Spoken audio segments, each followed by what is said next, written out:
Little Maid Marian by Amy Blanchard. Chapter 1. A Mustard Seed. The cat and kitten were both eating supper, and Marian was watching them. Her own supper of bread and milk she had finished, and had taken the remains of it to Tippy and Dippy. Marian did not care very much for bread and milk, but the cat and kitten did, as was plainly shown by the way they hunched themselves down in front of the tin pan into which Marian had poured their supper. In the next room, Grandpa and Grandma Otway were sitting, and little bits of their talk came to Marian's ears once in a while when her thoughts ceased to wander in other directions. "If only one could have faith to believe implicitly," Grandma Otway said. "If ye have faith as a grain of mustard seed, and should say to that mountain, Be ye removed," quoted Grandpa Otway. Marian sighed.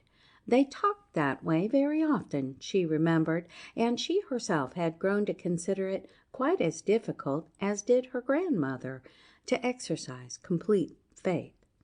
She had made numberless mighty efforts, and yet things did not come out as she supposed they ought. She sat gravely watching the cat and kitten lap up the last drop of milk and carefully clean the sides of the pan in a manner quite inelegant for humans, but no doubt entirely a matter of etiquette in cat society.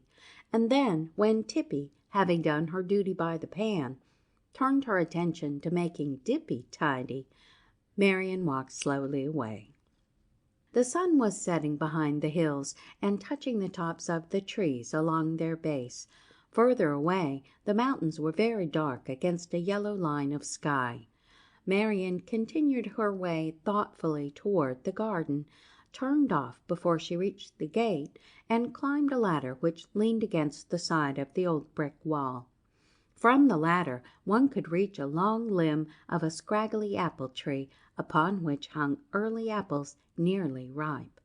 Marian went up the ladder very carefully, taking care not to catch her frock upon a nail or a projecting twig as she crept along the stout limb to settle herself in a crotch of the tree. From this spot she could see the distant sea, pinky purple and shimmering silver. Marian did not gaze at this, however, but turned her face toward the mountains. She clasped her hands tightly and repeated firmly, "Be ye removed into the midst of the sea. Be ye removed into the midst of the sea." Then she waited, but the mountain did not budge an inch, though the child kept her eyes fixed upon it. Twice, 3 times she repeated the words, but the mountain remained immovable. "I knew it. I just knew it," exclaimed the child when she had made her final effort. "And now I want to know how large a mustard seed is. Tomorrow I'll go ask Mrs. Hunt."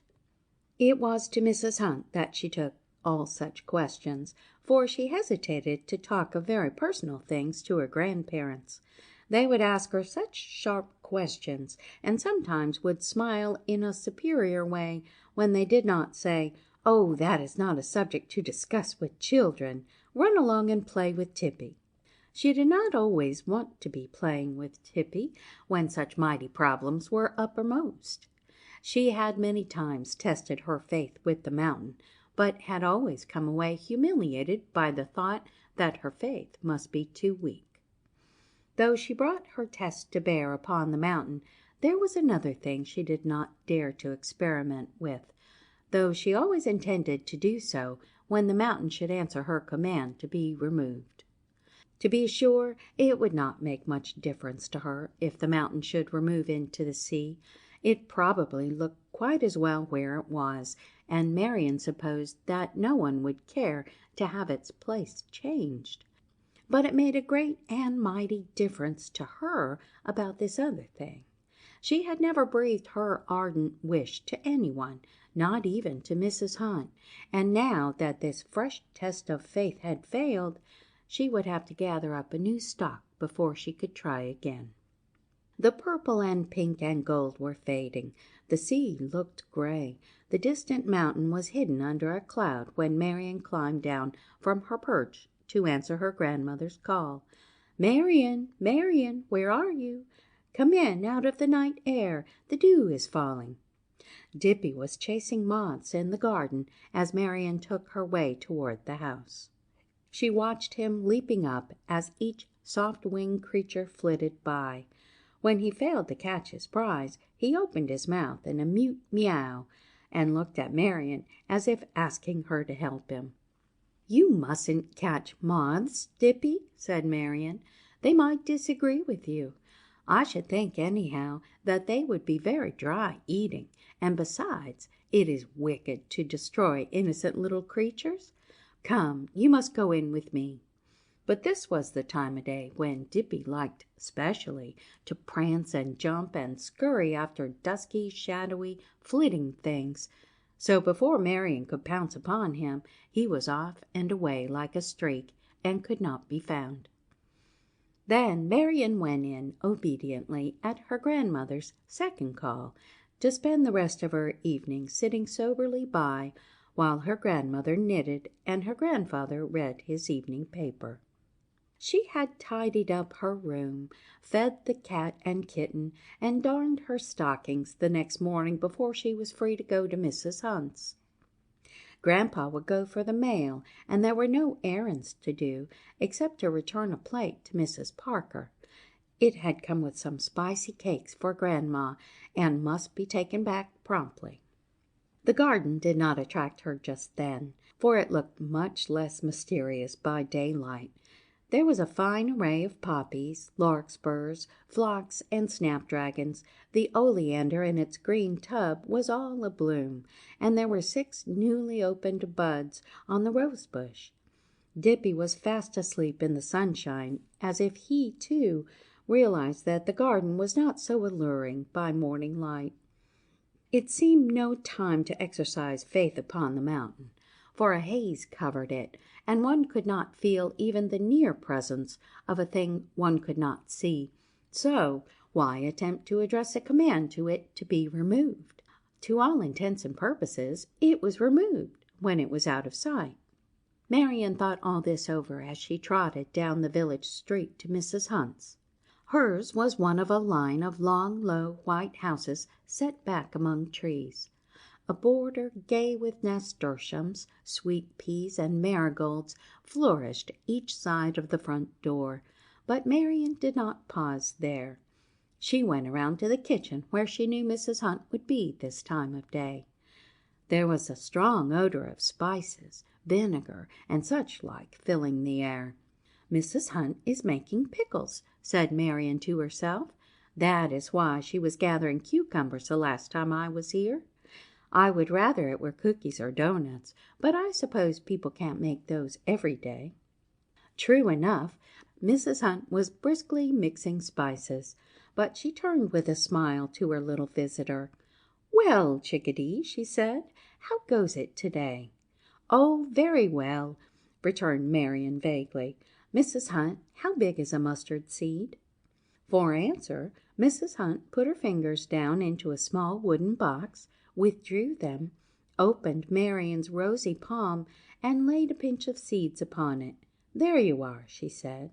"I wish I could get at all the things I want to see as easy as that." Marian gazed curiously at the little yellow seeds. "They're not very big, are they?" she said. "Not very." "Then you wouldn't have to have much faith," Marian went on, following out her thought. Mrs. Hunt laughed. "Is that the text that's bothering you? What are you, or who are you trying to have faith in? Tippy? Has she fooled you again by hiding another batch of kittens?" "No, Mrs. Hunt," Marian shook her head. "It isn't Tippy. She is all right, and so is Dippy.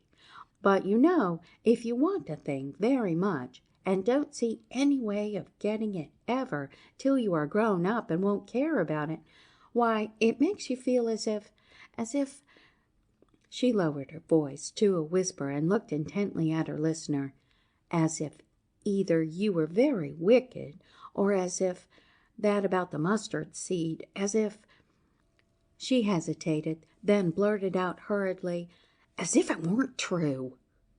"Why, Marian Otway, of course it must be true," declared Mrs. Hunt. "Then I'm very wicked," returned Marian with conviction. "Why, you poor innocent, of course you are not.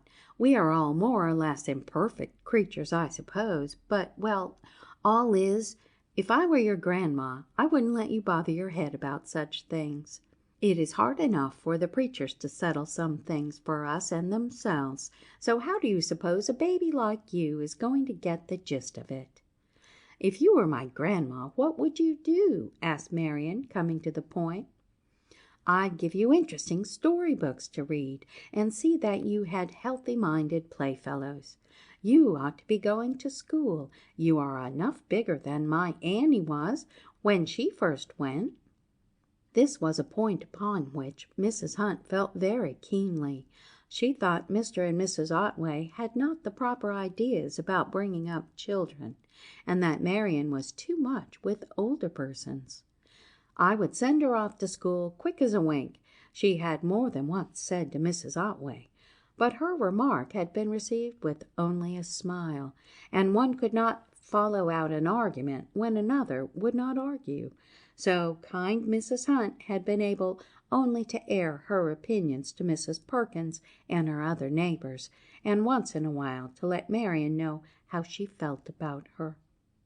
She had lost a little girl about Marian's age, and made a point of being especially good to the old-fashioned child who lived in the brick house at the end of the street. The other houses were all white or gray or brown, but plainly, and were either shingled or clapboarded affairs, so that the brick house was a thing apart, and its occupants were usually considered the aristocracy of the place. The older men called Grandpa Otway Professor, and the younger ones said, "Good morning, Doctor," when they met him. At the college where he had taught for many years, he was still remembered as an absent-minded, gentle, but decided person, strong in his opinions, proud and reticent, good as gold, but finding it hard to forgive the only son who left home and married against the wishes of his parents. When baby Marian's mother died, her father had written home, asking that his motherless baby might be taken in and reared in the American land which he still loved. So one day Marian arrived in charge of a plain German couple, but her father had not seen her since, and he still lived in far-off Berlin. Once a year he wrote to his little daughter, and she answered the letter through her grandmother. The letter always came the first of the year, and the latest one had given account of a German Christmas. It had enclosed some money for Marian to provide trinkets for her own tree the next year. Yet, alas, and here came the tragedy, Marian had never been allowed to have a tree. Her grandparents did not approve of such things. The money must go to the missions in foreign lands, and when the next missionary box was sent, Marian's Christmas money was sent with it in one form or another. Even if Grandpa and Grandma Otway had known what rebellious tears Marian shed, and how she told Tippy that she hated the heathen, and that she didn't see why they couldn't go barefoot in a country as hot as China, and why they couldn't eat rice as well as she, and why missionaries had to have all sorts of things she didn't have, even if her grandparents had known that, they would have said that it showed a wrong spirit, and that a little girl bid fair to become a hardened sinner, so she ought to be made to sacrifice her own pleasures to so good a cause. That would have been the least of it, for there would also have been a long lecture from both grandfather and grandmother, and a longer prayer following, and there would probably have been an order that Marian must go without butter for a week, that she might be taught to practice self-denial. So Marian had thought it wise to say nothing, but to accept with as good a grace as possible the bitter necessity of giving up her Christmas tree. With the mustard seeds folded in her hand, she stood watching Mrs. Hunt tie up her spices.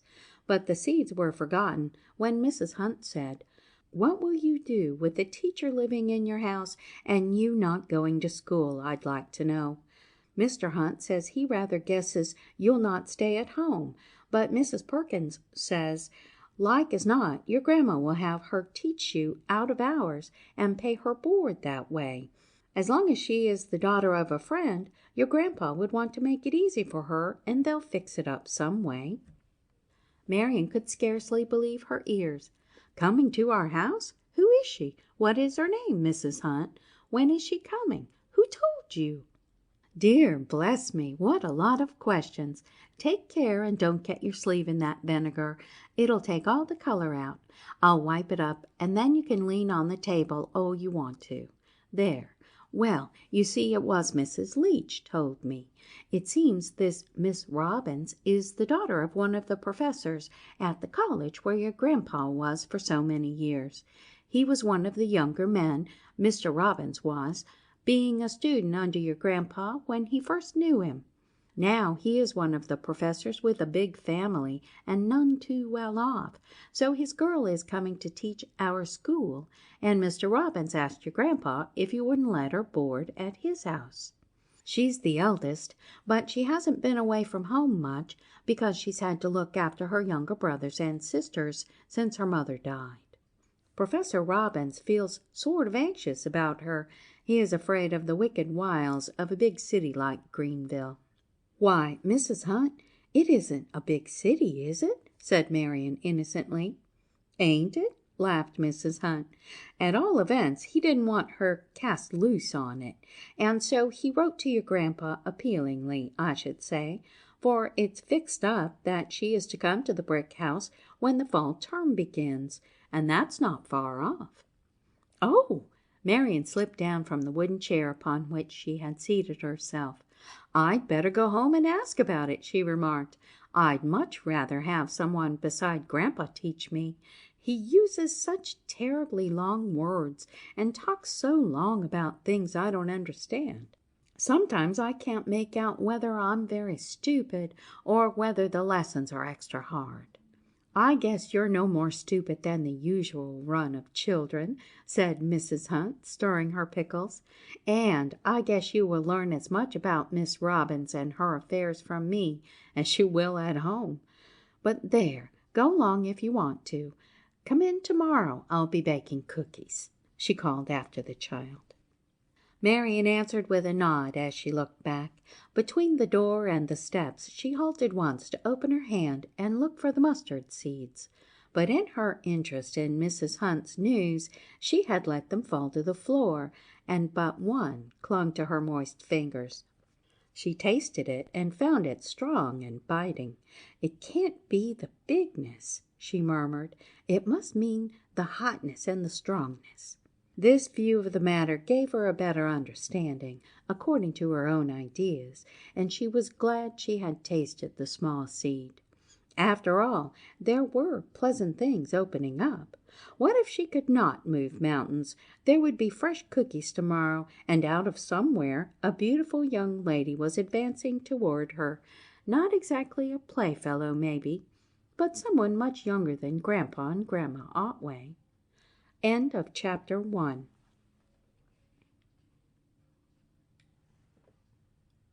Little Maid Marian by Amy Blanchard. Chapter 2. The School Teacher. The brick house had not the cheerful air of Mrs. Hunt's white-boarded, green-shuttered abode.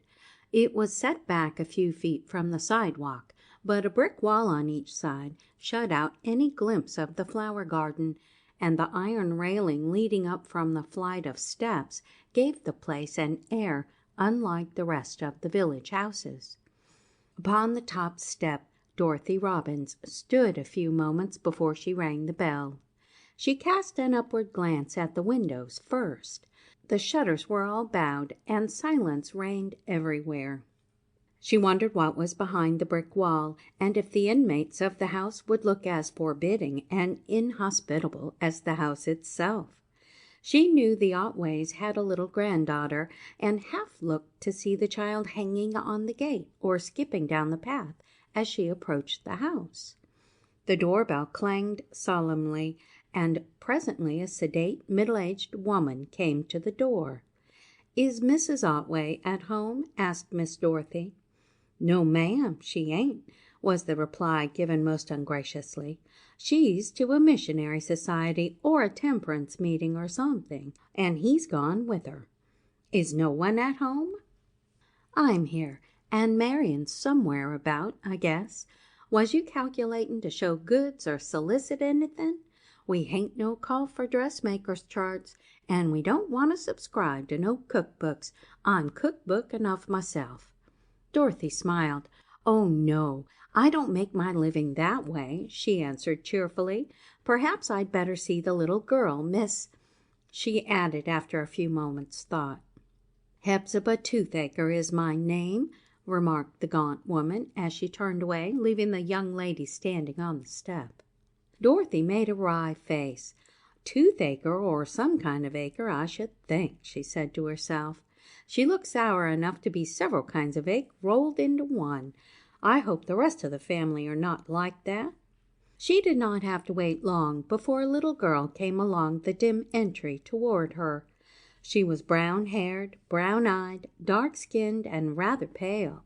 She wore a plain blue gingham frock, and her hair was tied in 2 pigtails with a narrow black ribbon. She paused timidly at sight of a stranger, but at Miss Dorothy's smile she came forward eagerly. "Oh, are you—" she began. "The new teacher?" interrupted Miss Dorothy. "Yes, dear, I am. May I come in? The ogress that guards your castle looked as if she might make a meal of me, and I was afraid to come any further." Marian looked puzzled for a moment, then her face broke into a smile. "Oh, you mean Heppy. She is rather cross sometimes. She was not very polite not to ask you in, but she is in a bad humor today. There were 2 peddlers here this morning, and she can't bear peddlers.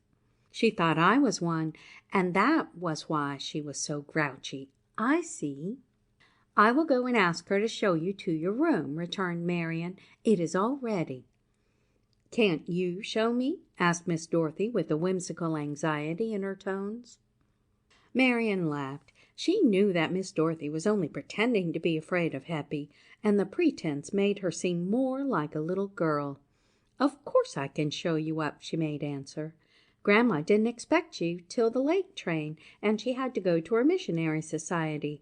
She's president of the board, you see."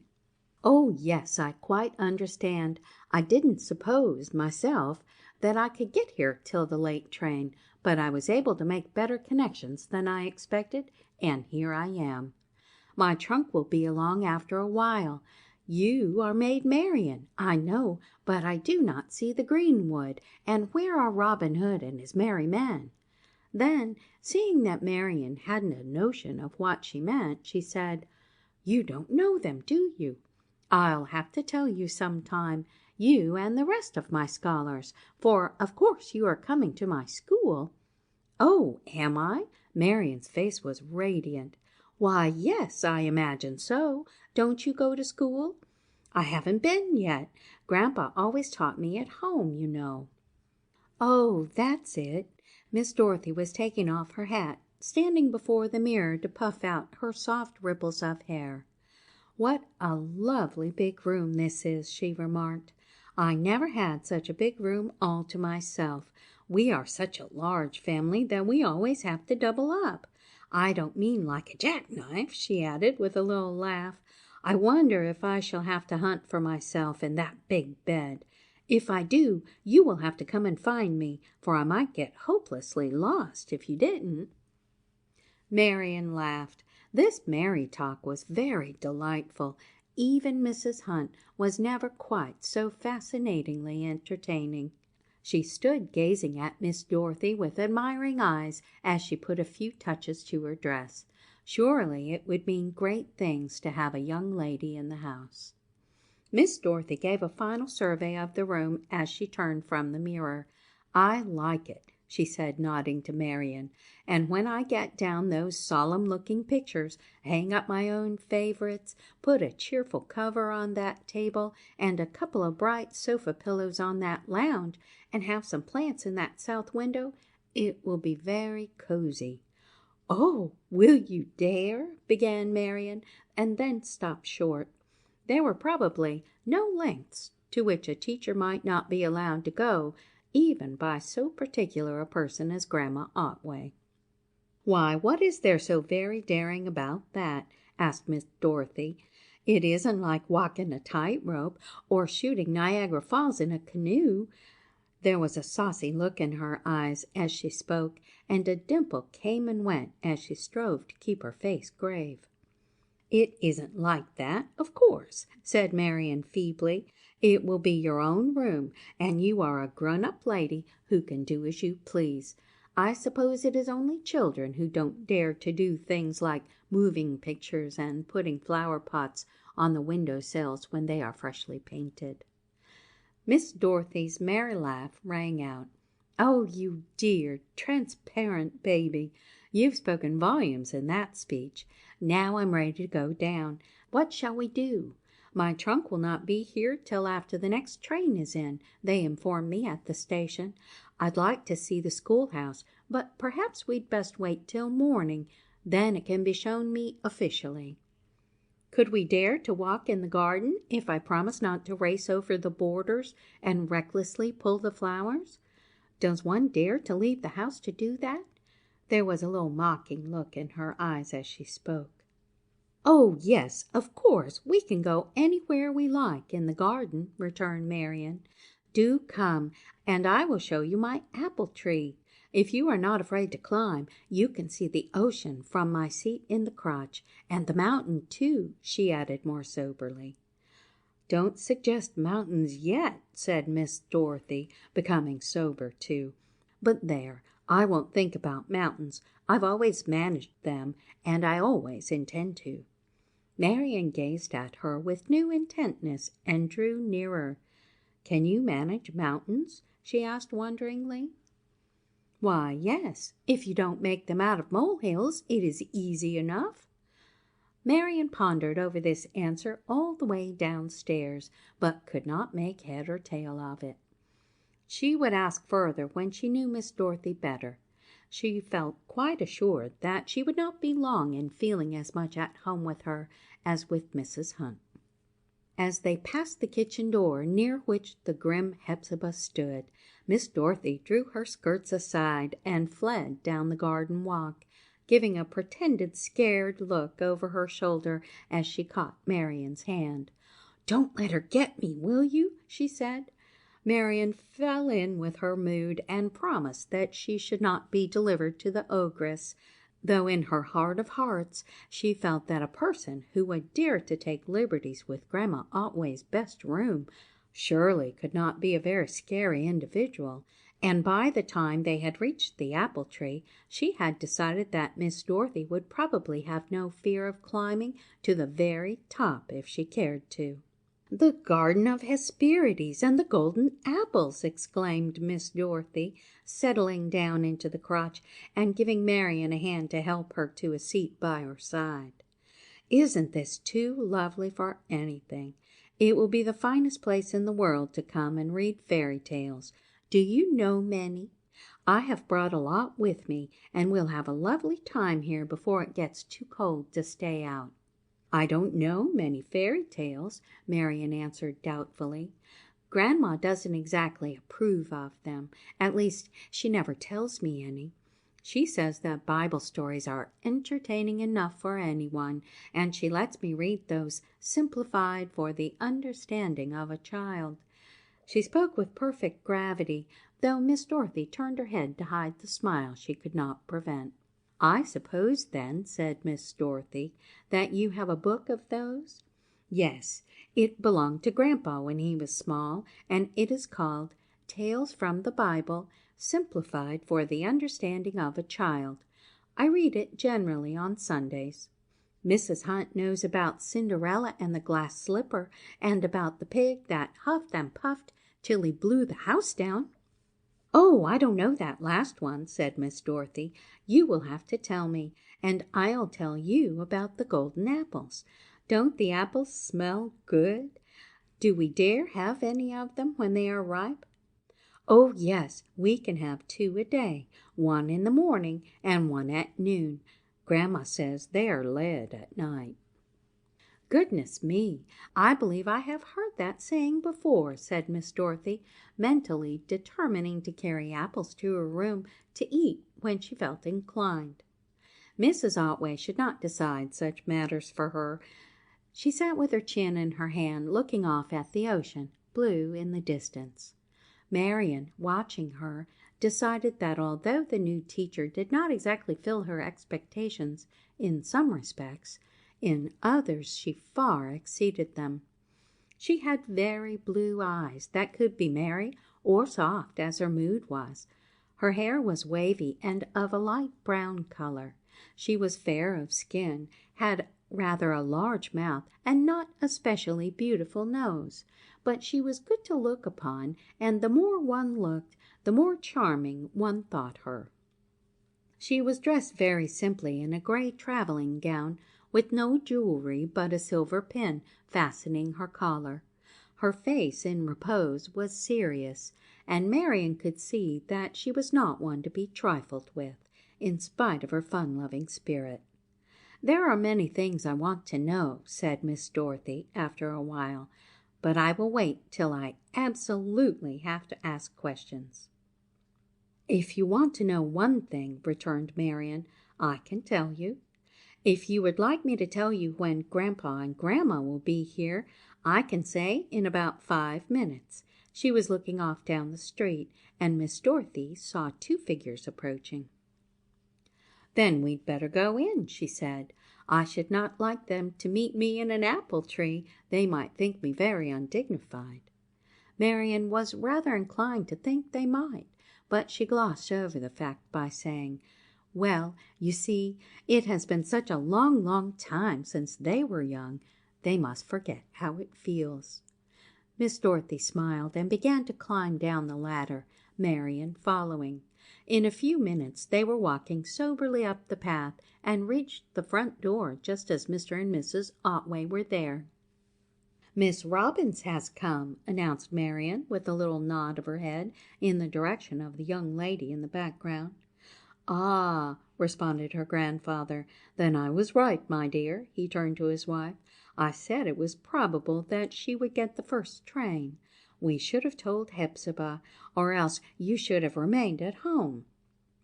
"I never remain at home from the quarterly meeting upon any pretext," returned Mrs. Otway firmly. "It was a most important one." But Mr. Otway had hastened forward and was holding out his hand in welcome to Miss Dorothy. "I am glad to receive my old friend's daughter," he said with a stately bow. "This is Miss Dorothy. I may have met you when you were less of a young lady, but I cannot separate you as a memory from your sisters." "I think I remember, Professor Otway," returned Dorothy, smiling up into the near-sighted eyes which were peering down at her. Mr. Otway was tall, spare, a little stoop-shouldered. His hair was quite gray and grew sparsely around his temples. His face was clean-shaven. Mrs. Otway was below medium height, plump and keen-eyed. She wore an old-fashioned gown and a plain bonnet. Winter or summer she never went out without a small cape over her shoulders. Upon this occasion it was of black silk, trimmed with a fold of the same. She looked approvingly at Dorothy's neat frock, but a little disapprovingly at the arrangement of her hair. "I am sorry not to have been here to welcome you," she said, "but there are certain matters of business which cannot be set aside for uncertainties. I hope Hepzibah or Marian showed you to your room." "Marian did, and has been a very kind hostess," returned Miss Dorothy. "I am very glad you did not give up an important matter for anything so indefinite as my arrival. You must never let my presence allow of any change in your arrangements, Mrs. Otway." I am exceedingly grateful to you for taking me in, and I should be very uncomfortable if I were to interfere with your usual routine." Mrs. Otway nodded approval. "We shall consider you one of the family, my dear Miss Robbins," she told her. "Marian, take my things upstairs." She gave her bonnet and cape to her granddaughter and led the way into a semi-darkened parlor, where she established herself in a haircloth rocking chair, while Miss Dorothy seated herself upon the sofa. Marian laid the bonnet and cape carefully upon her grandmother's smooth bed and went down to tell Hepzibah that it was the teacher who had arrived. She had not wanted to leave Miss Dorothy in order to give the old servant this piece of information, but now that her chance had come, she went straight to the kitchen. Hepzibah was stalking about, preparing supper. She looked up sharply as Marian entered. "Well," she said, "what's wanting?" "It's Miss Robbins, the teacher, Heppy," Marian told her. "You saw us go by down the garden, didn't you?" "Why didn't she say so?" returned Heppy in an aggrieved voice. "How's I to know she wasn't a book agent or a body selling homemade laces and embroidered shirt-waists? She was carrying a bag, and it might have been full of wares for all I knew." "But she doesn't look like a peddler." "Looks belie folks sometimes. Some of 'em is dressed as good as the best, in hats with feathers and kid gloves. She might have been that or anything for all I could tell. I'll do just the same next time. She oughter have told her business right out, instead of hemming and hawing and asking was Mrs. Otway to home. That's the way they all do. Get the name next door and come as brazen as you please, asking for Mrs. This and that. I'd like to know who's to tell the sheep from the goats." "I would know in a minute that Miss Dorothy wasn't a goat," said Marian. "Oh, you know a heap, don't you?" replied Heppy scornfully. "If you knew so much, why didn't you tell me who it was first off?" "I didn't know exactly who it was, but I could easily guess, for I knew the teacher was coming some time soon." "I don't see why your grandma didn't say I was to look out for her," Heppy went on with a new grievance. "Maybe she thought you would know, because you helped get her room ready, and knew she was expected," Marian made excuse. "As if I could remember anything on a Saturday, when I'd been pestered to death, answering the door a dozen times while I was cleaning my kitchen. She might have chose some other day to come. She asked to begin school on Monday, and besides, that would be just as bad, for it would be wash day, and you are cross always then, Heppy. You know you are." Heppy turned to her. "You just go out of here," she said. "I don't want you round underfoot, pestering me at mealtime nohow. I guess I can get a meal for 4 just as easy as for 3, and I don't need your help neither." At this, Marian was fain to depart, seeing that Heppy was in one of her worst moods, when everything was a grievance.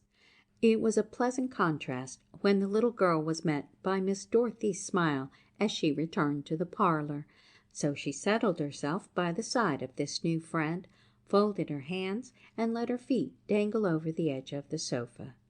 It was rather a slippery seat, and in time it might be that she would have to wriggle back to a firmer place, but its nearness to Miss Dorothy was its attraction, and she felt well satisfied and entirely secure when the teacher's arm encircled her and drew her closer. "I am to have one new pupil anyhow," said Miss Dorothy, smiling down. "Won't it be nice for us to be going to school together every day, Marian?"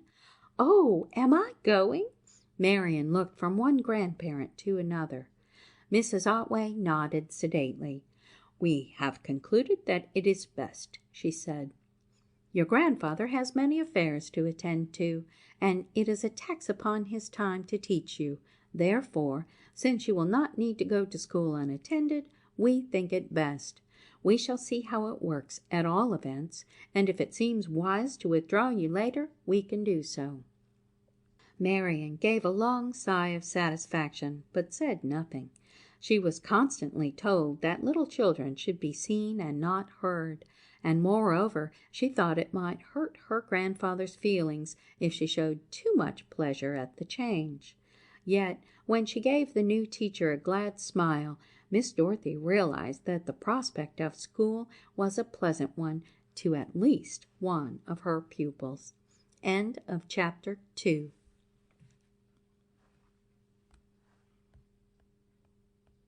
Little Maid Marian by Amy Blanchard. Chapter 3. A New Road. Instead of sitting in a straight-backed chair in her grandfather's study, conning over dry lessons while Mr. Otway wrote or read, it was quite a different experience for Marian to go to school to Miss Dorothy in a cheerful little schoolhouse where 20 other girls were seated each before her particular desk. Lessons with Grandpa Otway had been very stupid, for he required literal, word-for-word, gotten-by-heart pages, had no mercy upon faulty spelling, and frowned down mistakes in arithmetic examples. He did not make much of a point of writing, for he wrote a queer, scratchy hand himself, and so Marian could scarcely form her letters legibly, a fact of which she was made ashamed when she saw how well Ruth Deering wrote, and discovered that Marjorie Stone sent a letter every week to her brother at college. However, the rest of it was such an improvement upon other years that every morning Marian started out very happily, book-bag on arm, and Miss Dorothy by her side. The first day was the most eventful, of course, and the child was in a quiver of excitement. Her teacher was perhaps not less nervous, though she did not show it except by the 2 red spots upon her cheeks. It was her first day as a teacher, as well as Marian's, as one of a class in school.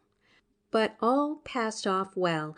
The 20 little girls with smiling faces and fresh frocks were expectant, and the new teacher quite came up to their hopes. Marian already knew Ruth Deering and Marjorie Stone, for they were in her Sunday school class, and some of the others she had seen at church. Alice Evans sat with her parents just in front of the Otways' pew, so her flaxen pigtails were a familiar sight, while Minnie Keating's big brown bow of ribbon appeared further along on Sunday mornings.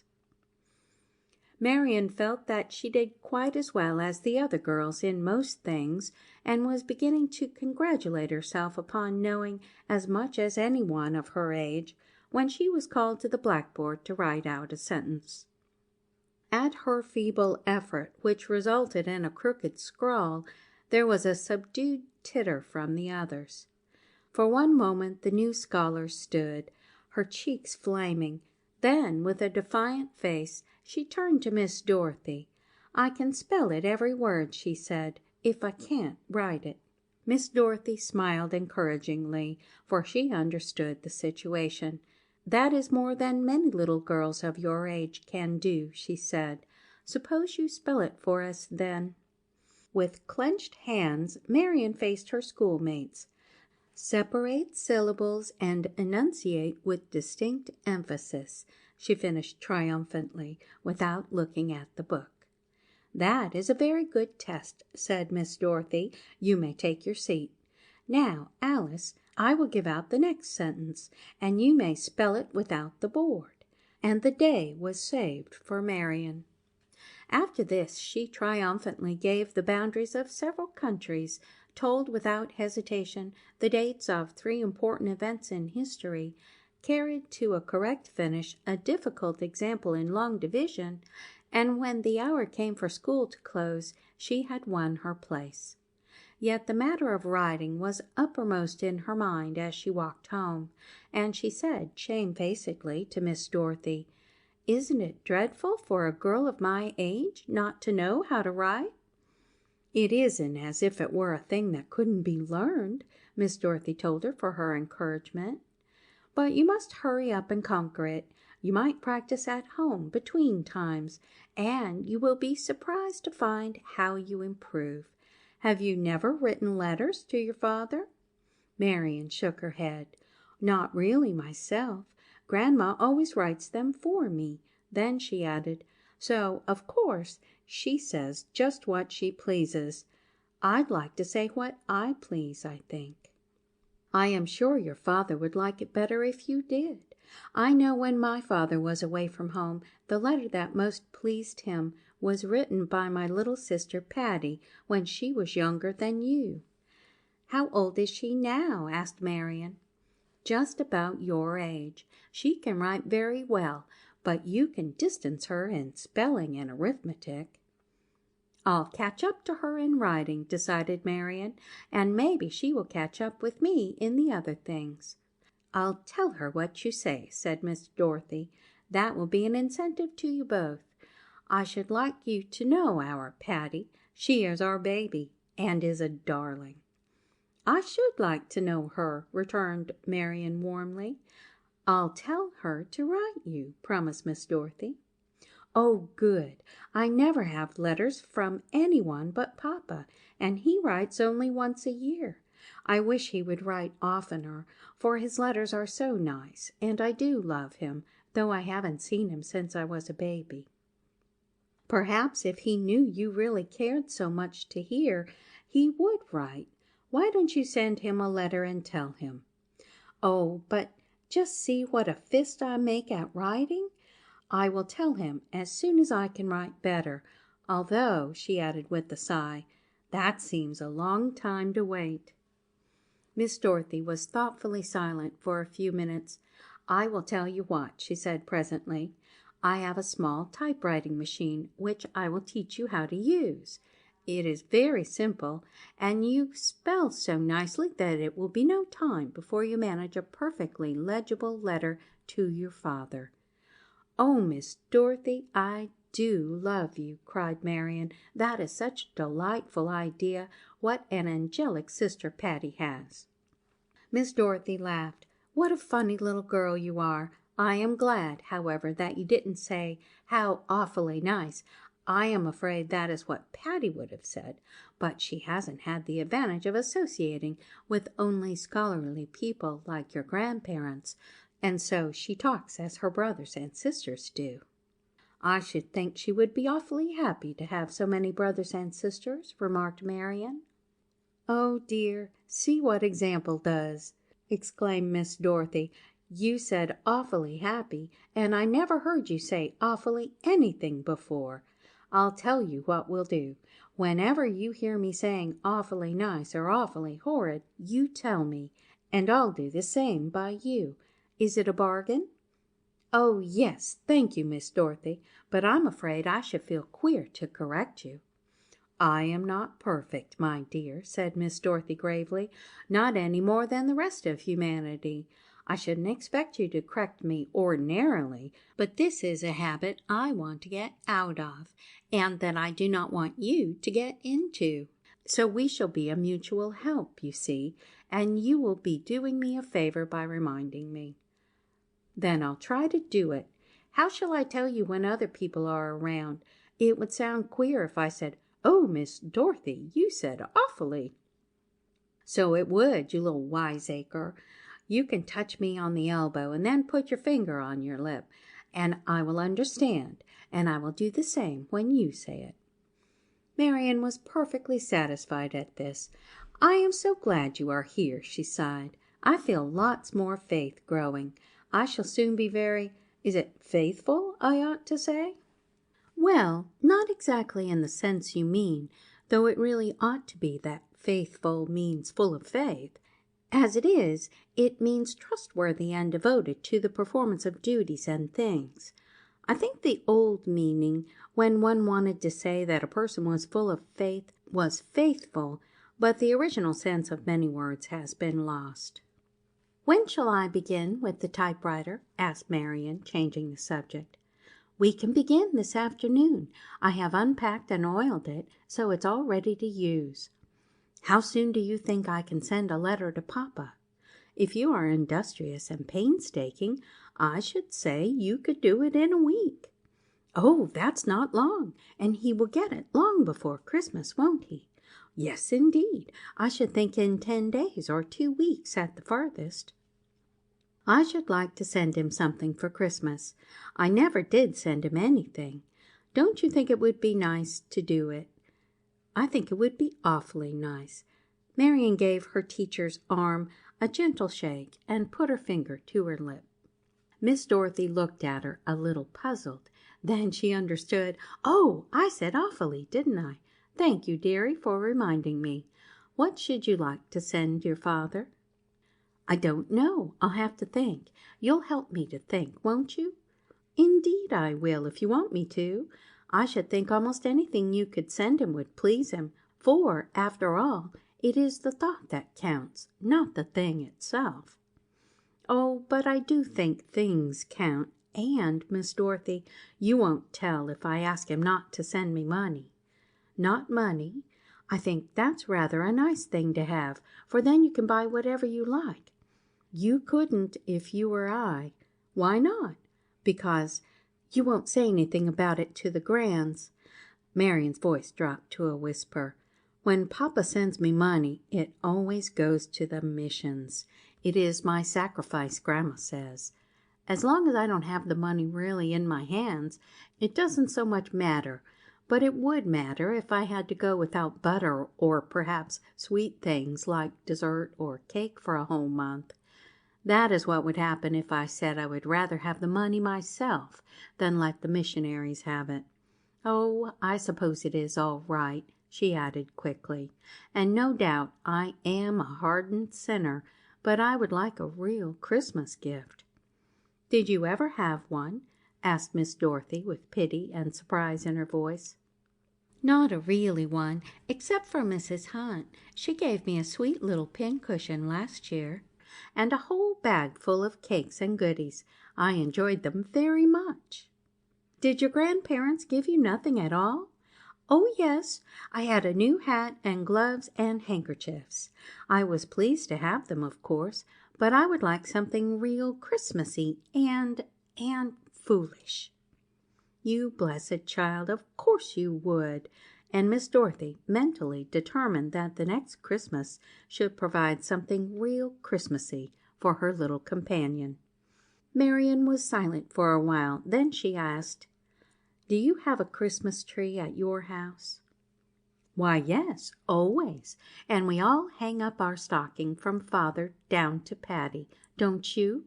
"No, I never did. And I never had a tree." "Why, you poor dear child!" exclaimed Miss Dorothy, surprised out of discretion. "There doesn't anyone know how much I want it," said Marian in part excuse, "but I do. That is what I meant about moving mountains and faith. Do you believe that if I had a great deal of faith, as sharp and strong as a mustard seed, that the Lord would send me a tree? I never told anyone before about it, but you understand better than Mrs. Hunt. I thought once or twice I would ask her, but she might laugh, and I don't want anyone to laugh, for it is very solemn." She peered anxiously up into Miss Dorothy's face to see if there were a suspicion of amusement there, but Miss Dorothy looked as grave as anyone could wish. "I think faith can do a great deal, my dear little girl," she said gently. "It can move mountains, the Bible says. I heard Grandpa and Grandma talking about it, and Mrs. Hunt showed me some mustard seed. I tasted one, and it was very strong, so I know now it doesn't mean the bigness, but the strongness." Miss Dorothy looked down with a smile. "You little theologian!" she exclaimed. Then to herself she said, "This comes of shutting up a child with staid old people. The dear thing needs a whole lot of frivolity mixed up in her life, Christmas trees and things. She shall have them if I can do any of the mixing. Well, dear," she said aloud, "I think that we will hold on to all the faith we can muster and see what will come of it. But you must realize that just sitting still and believing isn't all of it. We must work, too, for the Bible says faith and works, not faith or works. So now you work hard over your writing and send letters to your father so he will know what his little girl likes and longs for. Then you will be doing your part in that direction, and at the same time put your trust in his love for you, and no doubt something beautiful will come of it all. You can come up to my room as soon as you want to, and we will start the little typewriter."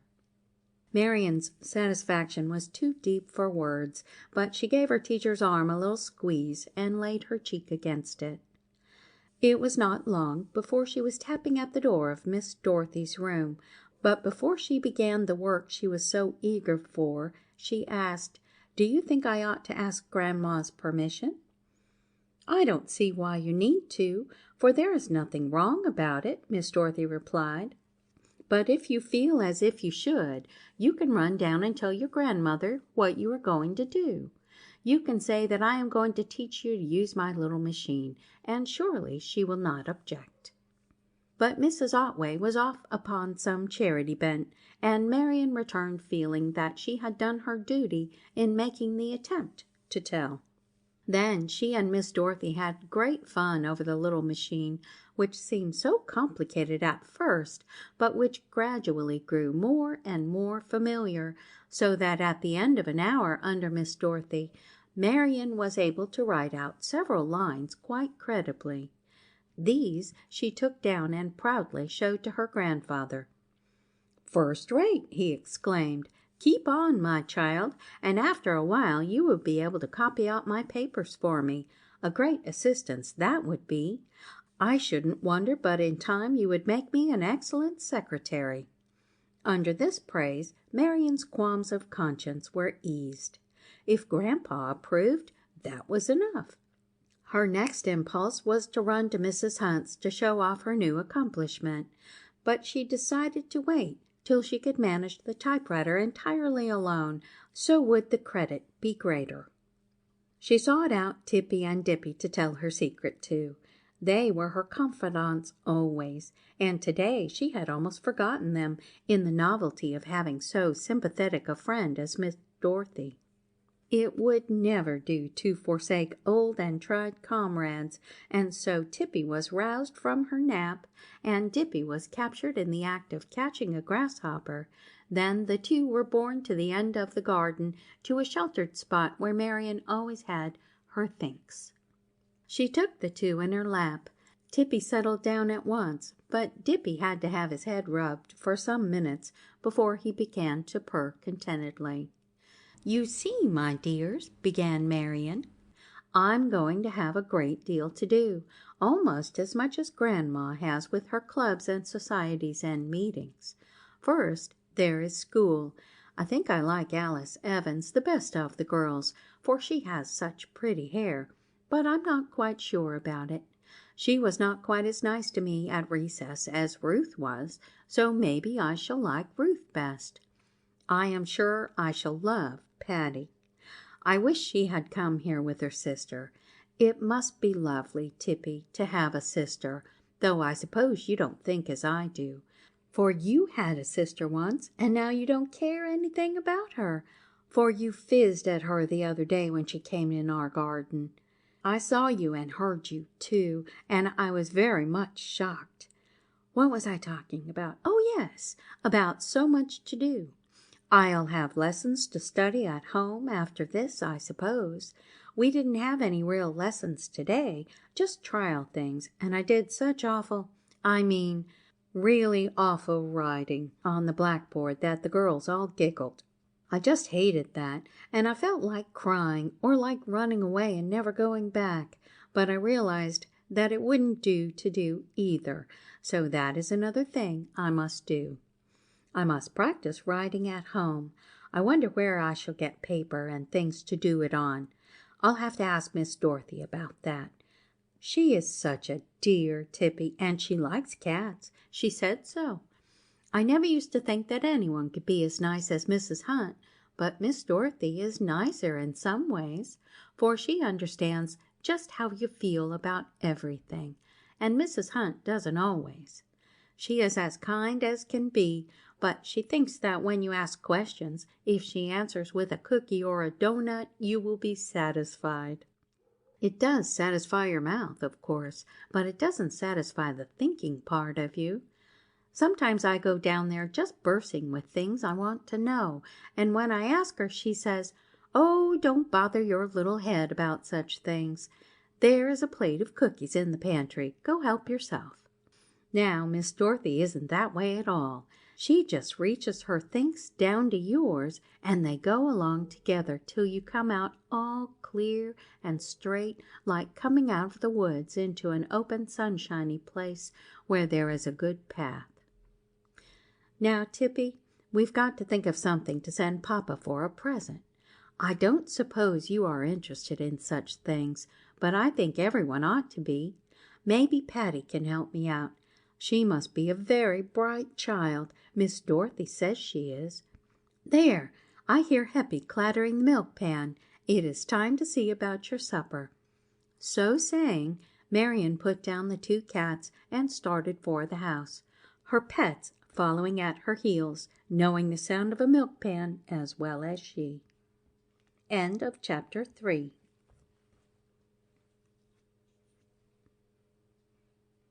Little Maid Marian by Amy Blanchard. Chapter 4. Companions. The first week of school passed very rapidly, and by the time Friday afternoon came, Marian felt quite at home with her schoolmates. She had finally decided that Ruth would be her best friend next to Patty, whom she always held in reserve as filling her needs exactly when they should meet. Miss Dorothy had written to her little sister, and Marian was daily expecting a letter herself from Patty, a letter which should mark the beginning of their friendship. She was rather shy of the girls at first, for she had scarcely known childish comrades, and her old-fashioned ideas and mature way of speaking often brought a laugh from the others, but her shyness soon wore off, and she quickly acquired a style of speech at which her grandparents sometimes frowned, for it included some bits of slang which had never found their way into the brick house before. It was Miss Dorothy's doing which made the way easier for the little girl, for she argued nobly in behalf of Marian's needing young companions to keep her like a normal child. She even appealed to the family doctor, who promptly sided with her and maintained that Marian would be better bodily if she lived a more rough-and-tumble life. So, because her grandparents really did care for her, absorbed as they were in their grown-up affairs, Marian was allowed more freedom than ever before and was ready to take advantage of it. Miss Dorothy had gone up to town to do some shopping this first Saturday of the term, and Marian bethought herself of its being baking day at Mrs. Hunt's. So, as this was always one place she could always go without asking permission, she simply stopped at the sitting-room door and announced, "I am going down to Mrs. Hunt's, Grandma." Mrs. Otway, at work upon a financial report, did not look up from her columns of figures, but merely nodded in reply, and Marian ran down the street between the double rows of trees till she came to Mrs. Hunt's. This time it was the odor of baking which greeted her as she advanced toward the kitchen, and Mrs. Hunt was in the act of taking a pan of nicely browned cookies from the oven as her visitor appeared. "Well, well, well," she exclaimed, "just in time. Seems to me school keeps some folks amazingly busy. I've not seen you for a week, have I? But there, I'm glad enough you're turned out at last. Let me see how you look. School agrees with you, I can see that. Sit down there on the step and eat a cookie. It's warm inside the kitchen with the fire going. Now tell me all about it. How do you like Miss Robbins? I hear she's liable to be as popular as any teacher we've had. How do the Grands take to her?" Marian and Mrs. Hunt always spoke of Mr. and Mrs. Otway as the Grands. "They like her," returned Marian between bites of cookie. "She's perfectly fine, Mrs. Hunt, and she's got a little sister just my age. Her name's Martha, but they call her Patty, and she's going to write to me, and oh, Mrs. Hunt, I have a secret to tell you, but you mustn't breathe it. Cross your heart you won't." "Cross your heart," repeated Mrs. Hunt. Where did you get that? I never heard you say that before." "All the girls say it." "Of course they do, and you're getting to be one of the girls, I see. Well, I'm glad of it. And what's the mighty secret?" "You won't tell?" "Not I." Mrs. Hunt emphasized her promise by bringing down her cake cutter firmly on the dough she had spread on the board before her. "Well, it's this. I'm learning to write on a typewriter, and I'm going to write a letter to Papa myself." "Well, I vow to man, isn't that a trick worth knowing? Won't he be pleased?" "Do you think he really will? I didn't know, for you see, he has written to me only once a year, just as he does to Grandpa and Grandma, and I have never been sure that he really cared very much about me." "Listen to the child!" exclaimed Mrs. Hunt, shaking her head. "Who'd have thought she'd give it any thought one way or another? Don't you believe that he doesn't care. I knew Ralph Otway before you were born, and I can tell you that when he gets to knowing that you've thought enough about him to want to write to him, he will write to you often enough. He's got it into his head that you are as well off not hearing from him oftener, and besides, he feels that as a lone widower he can't take as good care of you as his mother, a woman, can do, and he's just steeled his heart to endure what he thinks is best for you without thinking of what he would like for himself. Don't you suppose he would 1,000 times rather have you with him than to live off there by himself?" "No, I didn't think so," replied Marian, with the idea that somehow she had said something she ought not. "But, Mrs. Hunt, if he does care, why doesn't he come over and get me?" "Just as I told you, because he thinks you are better off here with your kith and kin. What would you do all day alone, with him off at his business, and you by yourself in lodgings or a boarding house, I'd like to know? He wouldn't want to send you to boarding school, for then you'd not be so well off as where you are. Oh, no, don't you be getting it in your head that your father doesn't care for you." Mrs. Hunt made decided plunges at the yellow dough at each attack, leaving behind a scalloped circle. "How I talk," she said, as she deftly lifted the cookies into a pan. "But my tongue runs away with me sometimes. When do you think you'll be smart enough to get that letter off?" "Oh, in another week, perhaps. Miss Dorothy thinks I will." "Humph! That's quick enough work. Here, don't you want to go down to the garden and get me a few tomatoes? I thought I'd stew some for dinner, and I can't leave my baking very well." This was something Marian always liked to do, so she took the little round basket Mrs. Hunt handed her, and was soon very busy among the tomato vines. She was watching a big yellow butterfly bury itself in an opening flower, when she heard a voice on the other side of the fence say, "Hello!" and looking up, she saw Marjorie Stone and Alice Evans smiling at her. "What are you doing?" asked Marjorie. "I didn't know you lived here." "I don't," said Marian, going toward her. "I just came to see Mrs. Hunt, and I am getting some tomatoes for her. Most everything else is gone. There used to be lovely currants and raspberries over there, and there were a few blackberries." "We know where there are some blackberries still, don't we, Alice?" said Marjorie. "Yes, they have ripened late. They're not so very big, but we are going to get them. We're going to take our lunch with us and gather all we can find." "If you bring some lunch, you can go too," said Marjorie amiably to Marian. "Oh, is it a picnic?" "Just a little one. 3 or 4 of us were going, but 2 of the girls can't go. One has to stay at home and take care of the baby, and the other has gone to town with her mother, but maybe Alice's big sister Stella will go with us." "Is it very far?" "Not so very. We've often been there. You go get your lunch and put it in a tin bucket or a basket, so you will have something to carry your blackberries home in. We'll wait here for you if you hurry." Much excited, Marian ran back to the house. This came of having schoolmates. A picnic this very first Saturday, and the blackberrying thrown in. She set down the little basket on the kitchen table and exclaimed, "Oh, Mrs. Hunt, what do you think? Marjorie Stone and Alice Evans want me to go on a picnic with them. They're going blackberrying, and it isn't very far, but I'll have to take my lunch and something to gather the blackberries in, and—" She paused for breath.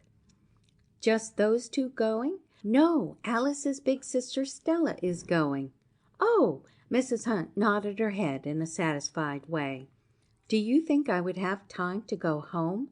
Marian asked anxiously. "They said they were in a great hurry." "What is the use of your going home? I can put you up a little lunch easy as not. Here's these cookies, and I've baked turnovers too. There's a basket of nice good apples in the pantry. You can have one of those. And I'll whisk together some sandwiches in the shake of a sheep's tail." "Oh, that would be perfectly fine. Do you think Grandma would mind?" "She oughtn't to. She's done the same thing lots of times herself." Oh, this fact certainly set things all right, for surely no grown person could be so absolutely unjust and inconsistent as to blame a child for doing what she had done, not once, but often herself. So Marian was quite assured, and smilingly watched Mrs. Hunt's kind hands pack a lunch for her. "There now," said the good woman when she had tucked a red napkin over the top of the basket. "Run along and have a good time. I guess all the quarts of blackberries you'll get won't make many jars of jam, but you'll have just as much fun. If I get the chance, I'll run up to your grandma's or send word that you won't be home to dinner. Maybe I'll see your grandpa as he comes back from the post office." And so, well content, Marian sped forth to join the girls who were waiting. "Are you going?" they asked. "You didn't have to go home, did you?" "No, Mrs. Hunt put up a lunch for me. She is always so very kind." "What have you got?" asked Marjorie eagerly.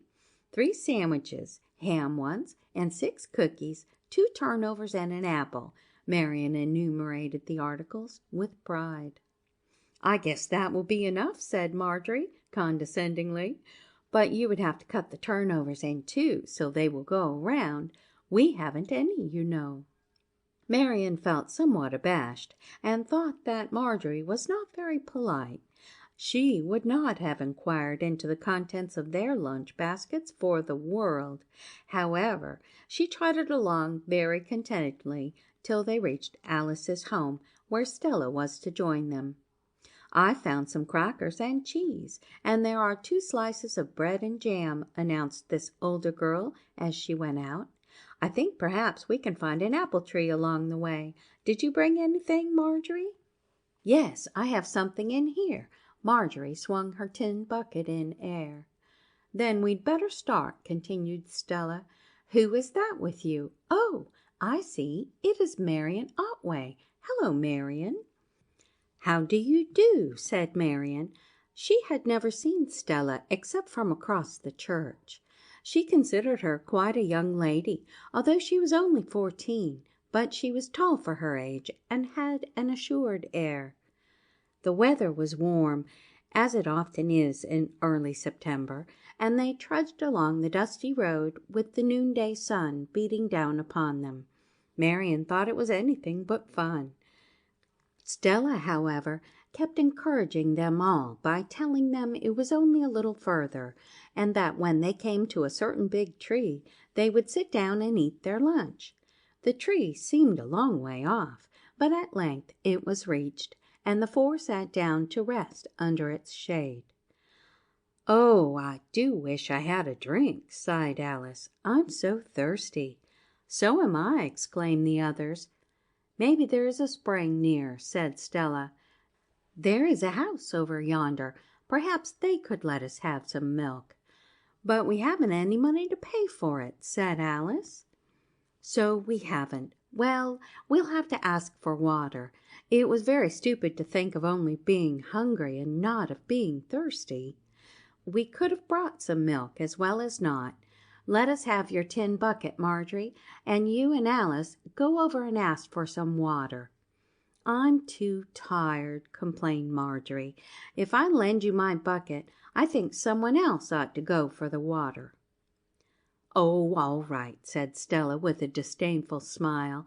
"I'm sure Marian will be accommodating enough to go with Alice, although you have walked no further than they did. You will go, won't you, Marian?" At this direct appeal, Marian could not refuse to go, and arose with alacrity to do Stella's bidding. "Empty your bucket into my basket," said Stella to Marjorie, at the same time taking off the lid. Marjorie made a dive into the bucket and hastily secured a small package wrapped in paper, consenting to Stella's putting the 2 biscuits and the 1 banana that remained into her basket. "Don't begin to eat till we come back," called Alice as she and Marian started off. "We won't," promised her sister. The way through the open field was quite as hot, if not as dusty, as the road, and Marian agreed with Alice that it was harder to walk through the stubble than the dust, so they were glad enough to reach the shade of the trees surrounding the little farmhouse. A woman was scouring tins on the back porch. "Could we have some water from your pump?" asked Alice timidly. The woman looked up. "Why, yes, and welcome. Where did you drop from? I ain't seen any carriage come up the road." "We walked from Greenville," Alice told her. "All the way this warm day? Well, I should think you would want water. You 2 didn't come by yourselves, did you?" "No, my sister and another girl are over there by that big chestnut tree." "Lands! Then why didn't you go to the spring? 'Tain't but a step, just a ways beyond the tree, down in that little hollow. I think the water's better and colder than the pump water, but you can have either you like. Perhaps, though, you'd like a glass of milk. But there, you just wait. I know something better than that. Just sit down and cool off while I fetch something for you to take back. Don't take a drink till you set a while. You're all overheated." "What do you suppose she's going to give us?" whispered Alice. Marian shook her head. "I'd like water better than anything, but she said we'd best wait, and I'm going to." "Then I will," said Alice, not to be outdone. Presently the woman returned with a pitcher upon which stood cool beads of moisture, while the clinking sound of ice from within suggested deliciousness to the thirsty. Setting down a glass, the woman poured something into it, and then handed the glass to Marian, who politely offered it to Alice. It was quickly accepted, and Alice took a satisfying draught. "It is lemonade," she said, "and it is, oh, so good. I never tasted anything so good." The woman laughed. "You never were more thirsty, maybe. Take your time. I'll get another glass." She stepped inside to supply Marian with the same treat. "I'll pour the rest into your pail," she said. "It will go good with your lunch. I made a whole bucketful this morning, thinking maybe my husband's folks might come over for Sunday and would be thirsty after their long drive, but it's too late for 'em now. They always start by sunup and get here before dinner. They won't be here this week, so you come in for what they don't." "I'm glad they didn't come," said Alice, setting down her glass. The woman laughed. "It's an ill wind that blows nobody good, they say.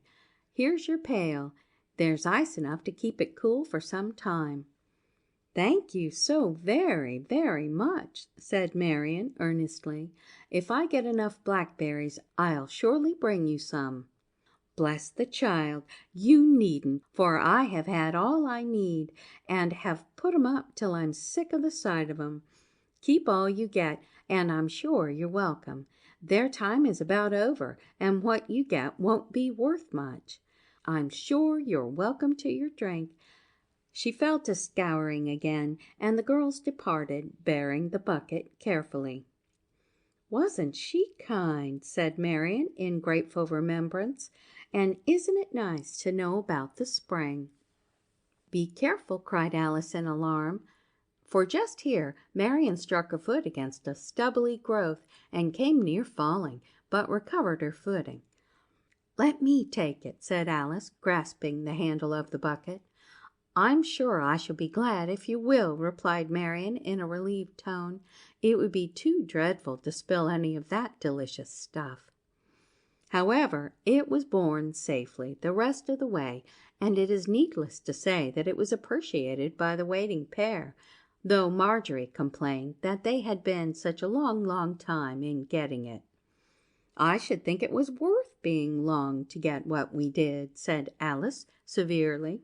"Well, anyhow, I think Stella and I ought to have the most," said Marjorie, "for you each had a glassful up at the house, and we haven't had any." "That was to pay us for going, wasn't it?" and Alice appealed to her sister. "Certainly it was," returned Stella. "If you couldn't have that much after you're doing the errand, I should think it was a pity." Then they fell to eating their lunch, although the division of this did not turn out as Marjorie intended, for Stella declared it was only fair that each should eat what she brought for herself, and maintained that Marjorie's biscuits and banana must be her share. Marian protested, however, for she felt that she had the lion's share, and that she would be uncomfortable if she ate her good things without giving so much as a taste to the others. At last it was decided that each child should contribute to the general supply one article from her lunch, so a turnover went from Marian's basket, a biscuit from Marjorie's pail, while Alice and Stella contributed some crackers and cheese and a slice of their bread and jam. No one caring for Marjorie's biscuit, it was left untouched, while its owner fell upon the turnover without a question. Marian chose the crackers and cheese, but insisted upon exchanging some of her cookies for the slice of bread and jam, and later gave Alice half her apple. The lemonade was quaffed to the last drop, and then Marjorie volunteered to go to the spring for water. She was gone some time, and as they all started forth to find the blackberry patch, Alice whispered to Marian, "She had candy in that package. That's why she wanted to go to the spring alone. I saw her take out the candy and eat it." Then Marian began to realize that her eyes were being opened to other than pleasant things in that outside world of companionship. End of chapter 4.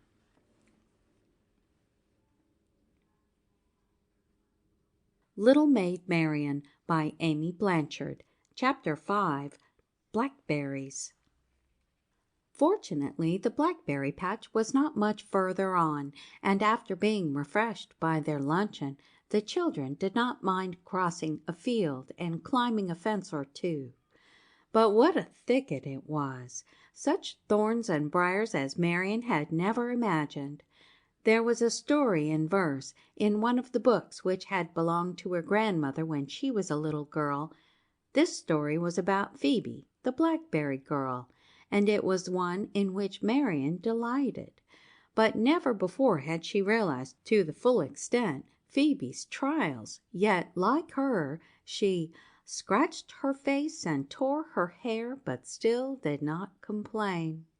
And furthermore, like Phoebe, when she came to a promising bush, she picked with all her might, and really had a creditable amount to show when Stella said time was up. But alas, she had other things to show besides blackberries and scratches, for she had worn a frock of light material, and by the time they were ready to leave the thicket, it was in slits and tears all over. Marian had been so excited over her novel employment that she had not seen what damage the briars were doing till Marjorie laughed out, "Oh, what a ragbag you are!" Then Marian looked down at the fringe of muslin which hung from her waist, at the stained waist itself, from which the trimming fell in festoons, and she was aghast. "Oh, what shall I do?" she breathed helplessly. "You certainly do look a sight," said Stella, none too comfortingly, "but I wouldn't mind my clothes so much as my hands. Just see how they are all scratched up, and your face isn't much better." You were too reckless. You ought not to have plunged in so far that you got caught in the worst of the brambles. We didn't any of us plunge around so as to get all mixed up that way." "I know," returned Marian meekly. "I got too excited." "I should think you did." "I can't go into town this way," said Marian miserably. "I look like a beggar girl." "Anybody could see that you had been picking blackberries," said Alice consolingly. "But with such a looking frock they will laugh at me," said Marian tearfully. "Oh dear, I wish I had worn something that didn't tear." "As the rest of us did," remarked Marjorie complacently. "If you had only been careful and had kept on the edge of the thicket," Stella said. Then, seeing how distressed Marian really was, she went on. "You might take off your frock. I really think you would look better without it than with it." "Oh!" Marian's cheeks flamed. To appear before the world half dressed was not to be thought of. Stella looked her over critically. The frock she wore was a white muslin, spotted with pink, too frail a garment for such an expedition. "The waist isn't so terrible," said Alice, examining it. "If we had some pins we could fasten the trimming on, so it wouldn't show the tears much." "Take off your frock, Marian," decided Stella. "I know what we can do." Marian obeyed the assured voice, and presently Stella was tearing the ragged skirt from the waist, afterward pinning the trimming of the waist in place. "Now come here," she said to Marian. "What are you going to do?" the others asked in chorus. "I'm going to match your petticoat to your waist," said Stella, addressing Marian. "I will dot it with pink, and it will never be observed. You can wear the waist as it is, and have a skirt to match." "What are you going to spot it with?" asked Alice curiously. "You'll see," answered her sister, taking a blackberry from her basket and squeezing a little of the juice on Marian's petticoat. "It isn't exactly the color, but it is near enough, and will never be noticed unless you are very near. Now stand quite still, Marian." The little girl obeyed, and after some time Stella finished her work. "There!" she exclaimed with her head to one side to notice the effect. "That is not bad at all. Walk off, Marian, and let me see. The spots aren't quite even, but then, as Mrs. Hunt says, they will never be seen on a galloping horse." "I am sure they look very well," remarked Alice admiringly, "and I think you were very clever to think of it, Stella." And Marian, though still a little shamefaced, felt more at ease. "We'd better start back," said Stella, "for the afternoons are not so very long now, and we have quite a distance to go." "If we didn't have blackberries in the 2 buckets, we might get some of that nice cold water from the spring and carry it with us," said Alice. "And if we were thirsty, we should have something to drink." "It wouldn't be a bad plan," agreed Stella. "I'll tell you what we can do. Marjorie can pour her berries in our basket, and we can use hers for the water. Our bucket is so big that it will easily hold ours and hers too." "I'd like to see me do it," spoke up Marjorie. "I'd be sure not to get back as many as I put in." Stella curled her lip and lifted her eyebrows scornfully. "You needn't be afraid," she said. "Nobody wants one of your old berries. If you are so particular, it is very easy to separate them by putting a layer of leaves on top of ours and yours on top of that. Then there will be no mixing, and we shall be sure to get all that belongs to us." Marjorie agreed to this arrangement, being quite ready to have a supply of water on hand, and so Stella carefully arranged the berries and said she would carry the bucket herself, and that Marjorie and Alice could take turns in carrying the water. So after everything was adjusted, they set off toward the town, following the dusty road by which they had come. The way home did not seem as long as the morning's walk, and not a great deal of time had passed when the spires of the village churches appeared in the distance. Then they reached the outlying houses, and finally the main street. "I'd just kite up the back way if I were you," said Stella to Marian. "It is a little bit shorter, and you won't be likely to meet so many people. Good-bye. We turn off here, you know. I hope you won't get a scolding."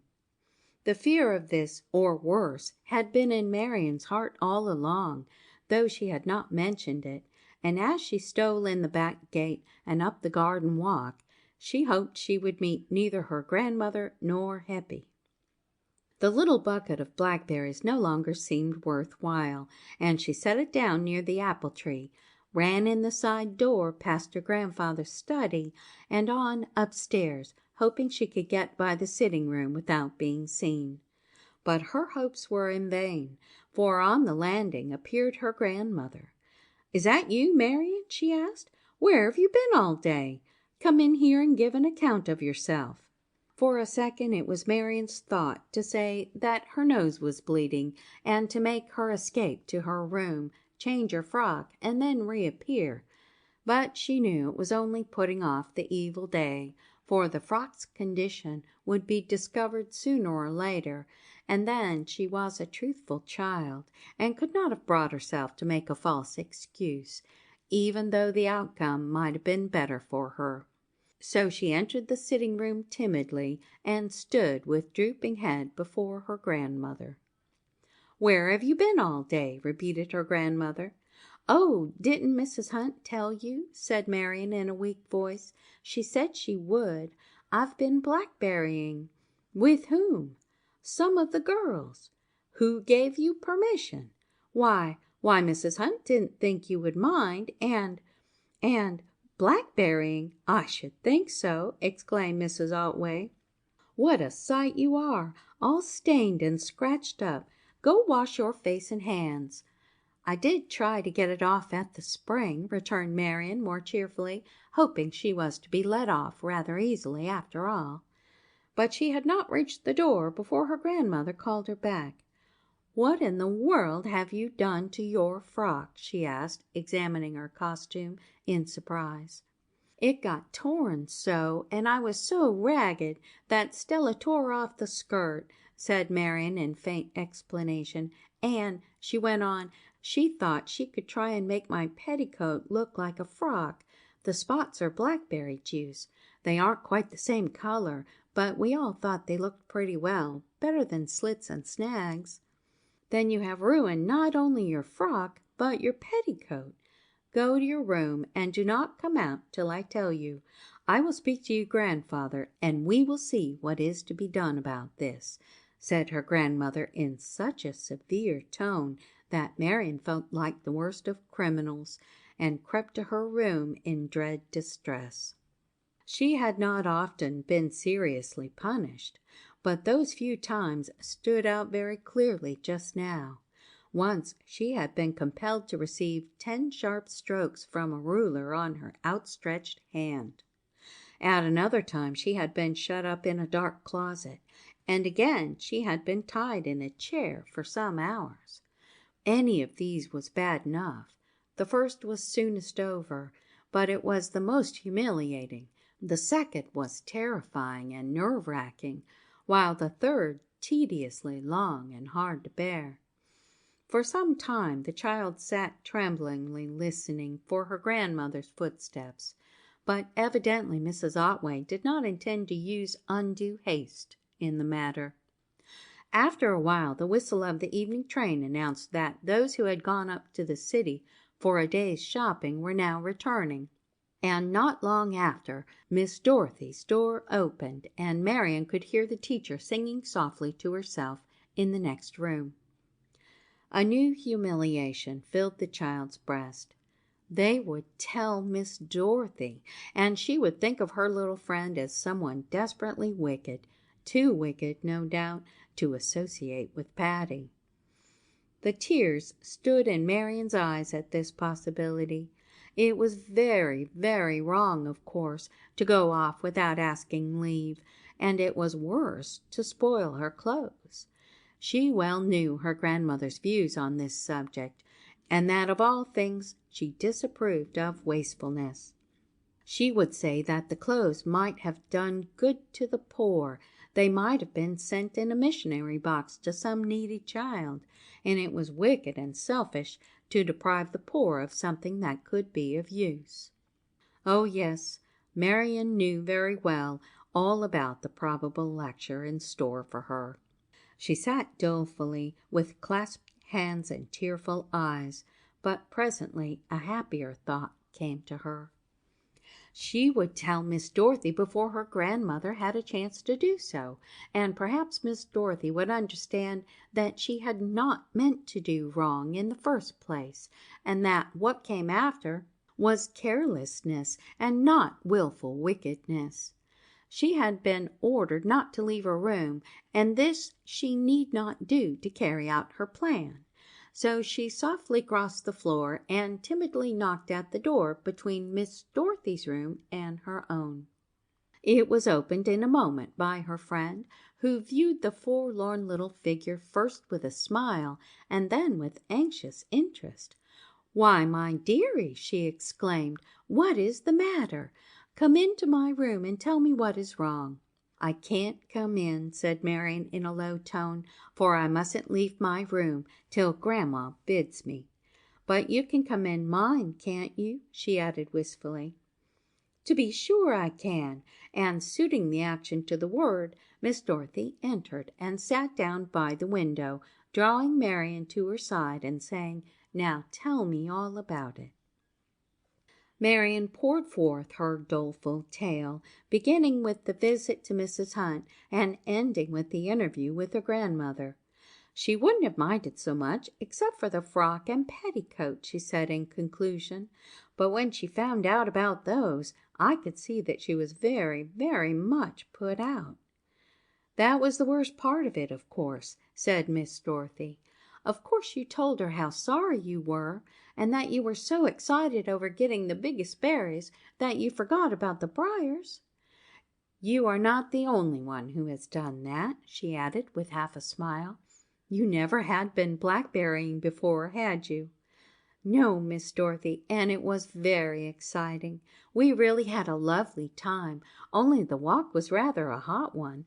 Mrs. Hunt was so good. She gave me such a fine lunch. She didn't think Grandma would mind, for she said she often used to go blackberrying when she was a little girl." "She said that, did she?" "Yes, Miss Dorothy. I ought to return the basket, but I can't go now, and I left the berries down under the apple tree. I will go out and bring them in, and I was thinking of going to Mrs. Hunt's to make a call. I may as well go this evening, and then I can return the basket for you.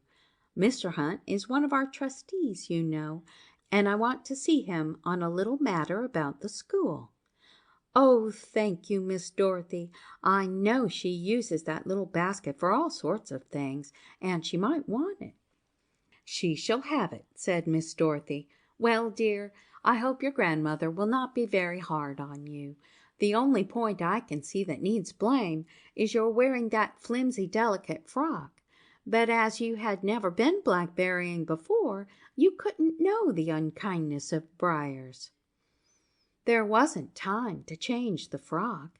"Yes, I know. And you won't think I am very, very wicked, even if they punish me? You will let Patty be friends with me?"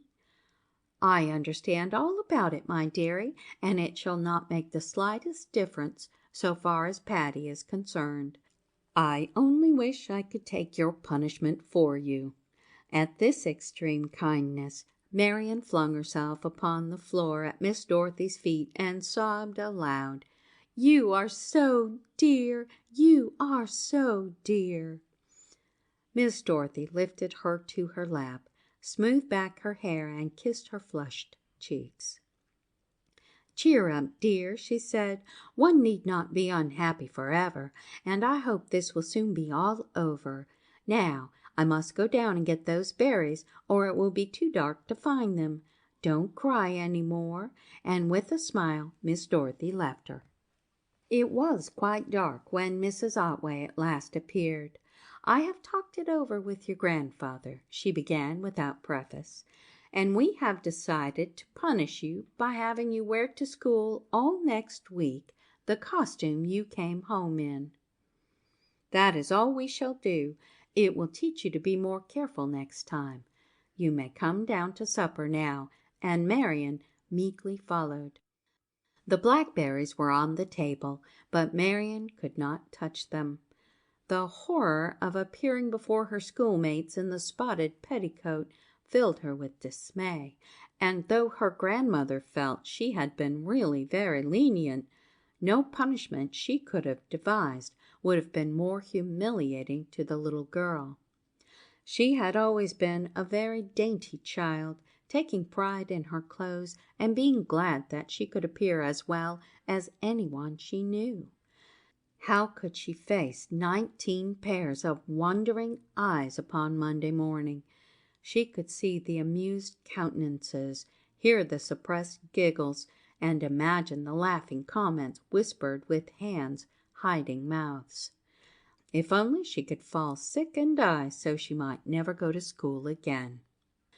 No one paid much attention to her as she sat there barely tasting her supper, though she should have been hungry after her long walk and her early lunch. Miss Dorothy once or twice looked her way and nodded reassuringly, while Heppy slipped an extra large piece of cake on her plate as she was passing it around. But after Marian had gone to bed and was lying forlornly awake, after an hour of trying to sleep, Miss Dorothy tiptoed into her room to bend over her, and seeing the wide eyes, to say, "I have been down to Mrs. Hunt's. She is a dear. Go to sleep, honey. Just have faith that it will all come out right. Don't worry. I am going to leave my door open so you will not feel that you are all alone." And with a kiss she left her to feel somehow quite satisfied that matters were not so desperate as they seemed, and that Monday's trial might in some way be set aside if she had faith. End of chapter 5.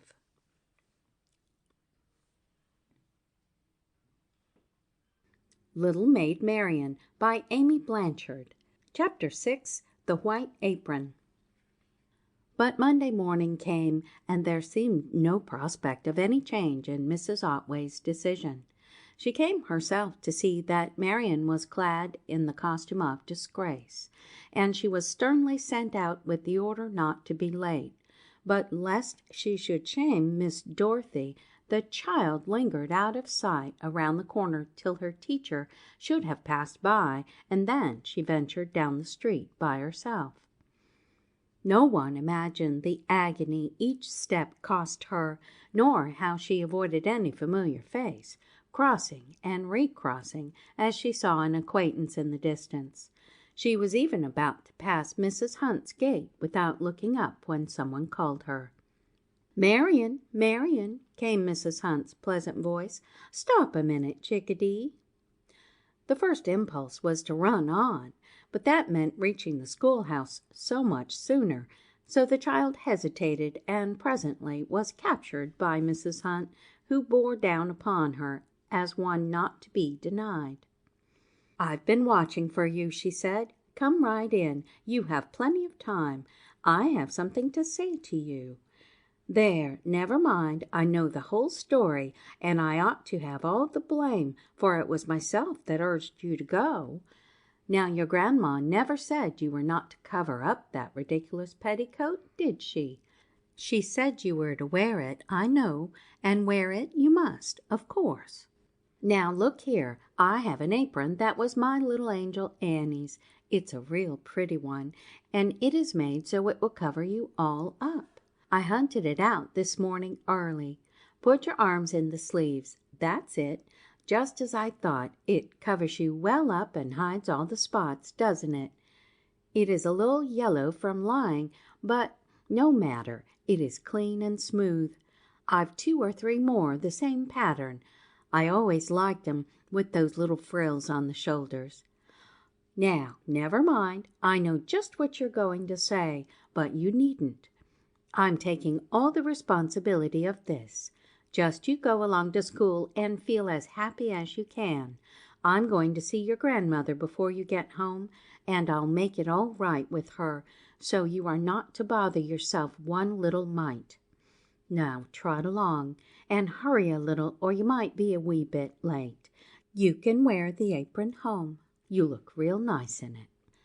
Marian started forth as she was bidden, and then, overwhelmed by her sense of relief, she raced back to throw her arms around her good friend's neck and say, "Oh, you are so good. I do love you, I do. What should I do without you and Miss Dorothy?" "Bless her heart," murmured Mrs. Hunt, giving her a hearty hug. She stood in the doorway, looking after her till she was out of sight. "I never expected to be so happy in seeing another child wear anything of my Annie's," she murmured, wiping her eyes as she entered the house. The girls were trooping into the schoolroom from the playground when Marian reached the spot, and Miss Dorothy was already at her desk. She looked across and gave Marian a bright smile and an understanding nod as she came in, as much as to say, "What did I tell you? Hasn't it all come out right?" As hers was not the only apron worn, Marian did not feel at all oddly dressed, and her relief was so great that she smiled every time anyone looked at her. Alice sought her out at recess and asked eagerly, "Was your grandmother awfully mad?" "She didn't like it," returned Marian evasively. "What did she do?" "She didn't do anything. She sent me to my room." "Was that all? Well, I'm glad you came off so easily," said Alice. "We all know how particular your grandmother is, and we were afraid she would do something awfully severe." Then Ruth came up, and Marian went off with her to eat luncheon, so no more was said on the subject. "Mrs. Hunt told me I could wear it home," said Marian to herself as she went up street from school. She was alone, for Miss Dorothy had been detained and had not told her to wait. Marian paused at Mrs. Hunt's gate to see if she were there to give her further encouragement, for as she was nearing home, the child felt her spirits oozing. What would her grandmother say? She remembered, however, that Mrs. Hunt had charged her not to worry, so, finding all silent and deserted at her friend's house, she plucked up courage, believing that Mrs. Hunt had not failed her, and that she was probably at that very moment closeted with her grandmother. She was not disappointed, for as she entered the sitting-room, she saw the two having a lively chat. "Here comes the child," cried Mrs. Hunt cheerily. "We were just talking over old times, Marian. I was reminding your grandmother of the time we all went nutting to Jones's lot, and she fell into a mud hole and was plastered to her ears. She had to sit in the sun till she dried off, and then I took her home. My mother rigged her up in some of my clothes, and she went home with her heart in her mouth." Marian smiled. She understood the method Mrs. Hunt was taking to smooth matters over for herself. Another time Mrs. Hunt turned to the other lady. "Do you remember, Maria, when we all went to Perryman's Beach and waded in the water? You'd had a cold or something and were afraid your mother would find out you'd gone with us. She did find out, I remember, because you didn't dry your feet well, and your bed was full of sand the next morning. Dear me, that was a good while ago, wasn't it?" Mrs. Otway was smiling with a far-away look in her eyes. "I remember," she said. "You can't put old heads on young shoulders," went on Mrs. Hunt, "and if our mothers had looked ahead and seen what sober old matrons we would become, I guess they wouldn't have worried as much as they did over our little pranks." Marian edged up to her good friend, who put her arm around her. Mrs. Otway turned her eyes upon her granddaughter. "Where did you get that apron, Marian?" asked Mrs. Otway, a change coming over her face. "I lent it to her," Mrs. Hunt spoke up. "It was my Annie's, and I wasn't going to have Ralph Otway's daughter disgraced by going through the streets in a petticoat. I'm too fond of him and of her too. I remember once how I made my Annie wear a purple frock she despised. It was the very week before she died." Mrs. Hunt's voice dropped. "And you can believe, Maria Otway, that if I had it to do over again, the purple frock would have gone in the fire before she should ever have worn it." Poor little darling, the girls made fun of it because it was so ugly and old-womanish. I could have spared her feelings, and I didn't. I have that purple frock now," she went on. "I kept it to remind me not to hurt the feelings of one of his little ones when there was no need to."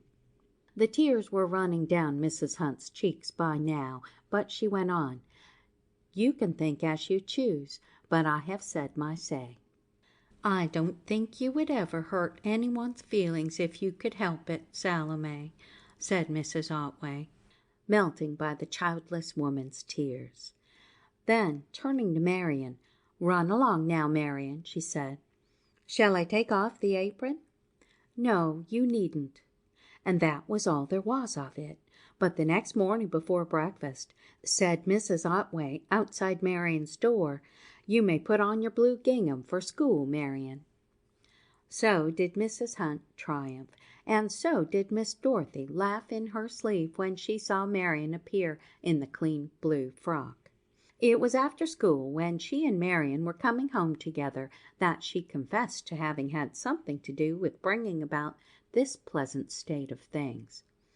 "I went down to Mrs. Hunt's and told her all about it," she said, "and we hatched up the scheme between us. So our works and your faith brought about what we wished for. If you had been really disobedient and had intended to do wrong, we could not have been so eager to help you. But I think your punishment exceeded the offense, and Mrs. Hunt thought the same. Isn't she a dear woman, Marian? I feel as if I'd known her all my days, and as if I could go right to her in time of trouble." "That is the way everyone feels," Marian told her. "I stopped there this morning to take back the apron, and she said she knew Annie was glad I had worn it. She talks that way about Annie, so I almost feel as if I knew her, and as if she knew me." "Perhaps she does," returned Miss Dorothy quietly. "Now, when are you going to send the letter to your father? Don't you think it is most time you were getting it ready? And, by the way, I have not shown you my camera. I left it in the city to be put in order, and it came this morning. Now, I was thinking it would be very nice to send your father a little book of snap pictures of his small daughter. I will take them and can develop and print them myself. I have some gray paper that we can cut into sheets to be folded to the proper size to mount the pictures upon, and it will make a very nice present. Don't you think so?" "Oh, Miss Dorothy!" Marian's face showed her delight. "I think that is the very loveliest idea that anyone ever thought of. I think you have an angelic mind for thinking of things." Miss Dorothy laughed. "I am glad you are pleased with the idea. My plan is not to take the pictures all at once, but as I happen to catch you in a characteristic position, or an artistic one. For instance, one can be taken at school at your desk, or the blackboard, another in the garden, another in the sitting room with your grandparents, another with Tippy and Dippy." "More and more lovely," cried Marian. "Then he will feel almost as if he were here seeing me every day, and will get acquainted with me so much better in that way. I don't feel as if my father and I were very well acquainted." "You poor little pet, of course you don't, but once you begin sending letters back and forth, it will be quite different." "Yes, I think so too, Miss Dorothy. Do you suppose my father will ever come home?" "I don't know why he shouldn't." "I do. It is because Grandpa will not ask him to. I think Grandma would like to, but Grandpa won't let her. That is what I think, and I believe Mrs. Hunt thinks so too." Miss Dorothy was silent for a moment. Then she said, "Perhaps we'd better not talk about it, dear, for I don't know the circumstances, and I might not judge correctly. But if it is right that he should come, I think your writing to him will be the surest way of bringing it about the sooner. Shall we write the letter this afternoon?" "Oh, please." "Then come to my room in about an hour and we'll try it." Marian was promptly on hand when the hour arrived, and seated herself in a great twitter before the machine. She began bravely enough, "My dear father," and then she paused, but slowly went on till she had completed half a page of typewritten words. Miss Dorothy did not offer any suggestions, but sat at the other side of the room before her writing table. At the pause in the clicking of the typewriter, she looked up. "Well," she said, "you haven't finished yet, have you?" "I don't know," responded Marian doubtfully. "Would you mind looking at what I have done?" Miss Dorothy came over and read the few stiff lines. "My dear father, I have learned to write upon the typewriter which belongs to my teacher. I hope you are well.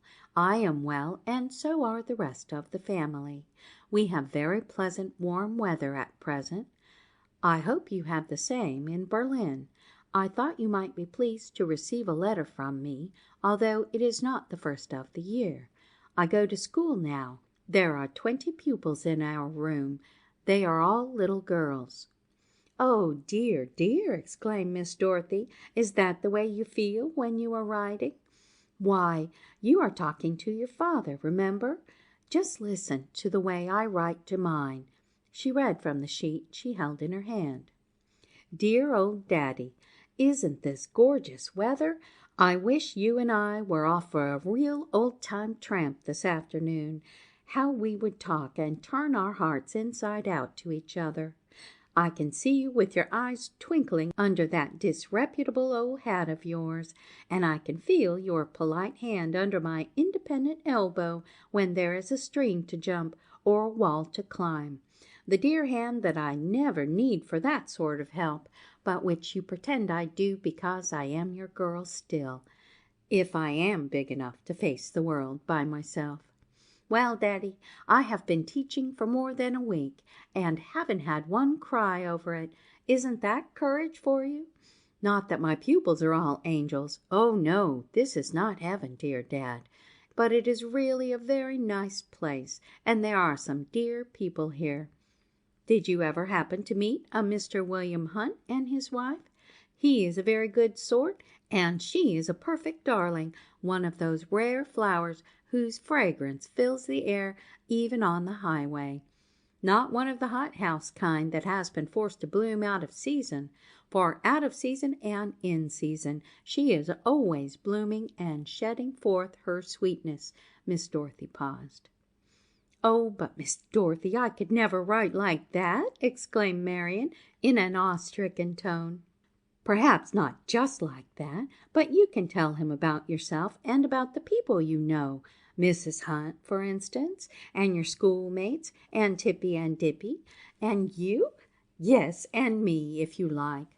"Oh, very well, I will try again. I didn't know we ought to write letters like that." "It is the very kind we should write. I will finish mine while you do yours." So for the next few minutes the tapping of the typewriter drowned the scratching of Miss Dorothy's pen, which flew steadily over her paper. At last Miss Dorothy looked up. "There," she exclaimed, "I have finished mine. How are you getting on?" "Oh, much better. I have written ever so much. I am almost at the bottom of the page, and I think you will have to put another sheet in for me, if you would be so good." "I'll do it with pleasure. May I see what you have written, or would you rather not?" "Oh, please look. I have told him about school, and about you, and some of the girls. There is a great deal more I could say, but I will leave Tippy and Dippy out this time." Miss Dorothy read down the page, and at the end she stooped and kissed the child. "You have paid me a lovely compliment, dear," she said. "I am glad you feel that way." For Marian had written, "We have the loveliest teacher in the world. Her name is Miss Dorothy Robbins. She is like Mrs. Hunt, but can understand little girls better, for she is younger and prettier. I love her very much." At last the letter was finished, folded and addressed, and Miss Dorothy promised to mail it herself. It had been a great undertaking for Marian, who was quite tired out by her afternoon's work, but who was very happy now that it was done, for the very act drew her nearer her father. She went down that same evening to tell Mrs. Hunt about it.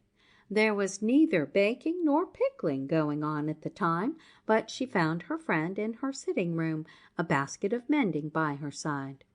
"You are always busy, aren't you, Auntie Hunt?" said Marian. Mrs. Hunt was called Auntie by many of her friends. "Yes, dear, I think most busy people are happy, and I am sure all happy people are busy about something. Well, how goes it up at the brick house?" "Oh, very well indeed. What do you think I have been doing today?" "Can't guess. There is one thing I know you have not been doing. I'll wager a sixpence you've not been blackberrying," and Mrs. Hunt laughed. The color flew into Marian's face. "No, indeed, I haven't been, and I shall not probably ever go again until I'm a grown lady and can do as I please." "Do you think all grown-ups do as they please?" "Why, don't they? Not a bit of it. But there, tell me, what is the wonderful thing you have been doing?" "I have written a letter to Papa all by myself, and Miss Dorothy has mailed it. She put a stamp on and took it to the post office just now with her letters." "Well, well, well, but won't he be pleased to get it? That's a fine young woman, that Miss Dorothy of yours." "Isn't she? She is so. She made us a nice visit the other evening. She is a girl after my own heart. None of your vain, self-absorbed young persons, always concerned in her own affairs, but one of the real hearty kind that thinks of others as well as herself, and has her eyes open to what is best in life. I like her, and she likes you. I'm glad to hear it. I wish you could see the kind of letters she writes to her father, but then," Marian added thoughtfully, "he must be the kind of father it is easy to write that way to." "I'll be bound he is the right kind to have a daughter like that. She has no mother, she tells me. Her aunt keeps the house for them, and there is quite a family of children." "Yes, and Patty is the youngest. She is going to write to me." "Bless me, how you are blossoming out into a correspondent. Well, don't let it take up so much of your time that you won't be able to drop in as often as usual. There is a little basket of grapes in the pantry. You can take it to your grandma. The pear on top grew for you to eat right now." Marian needed no second hint, but sought out the fruit, and was not long in burying her teeth in the yellow juicy pear, and then, because it grew dark early, she hurried away that she might be home before the dark catches you, said Mrs. Hunt.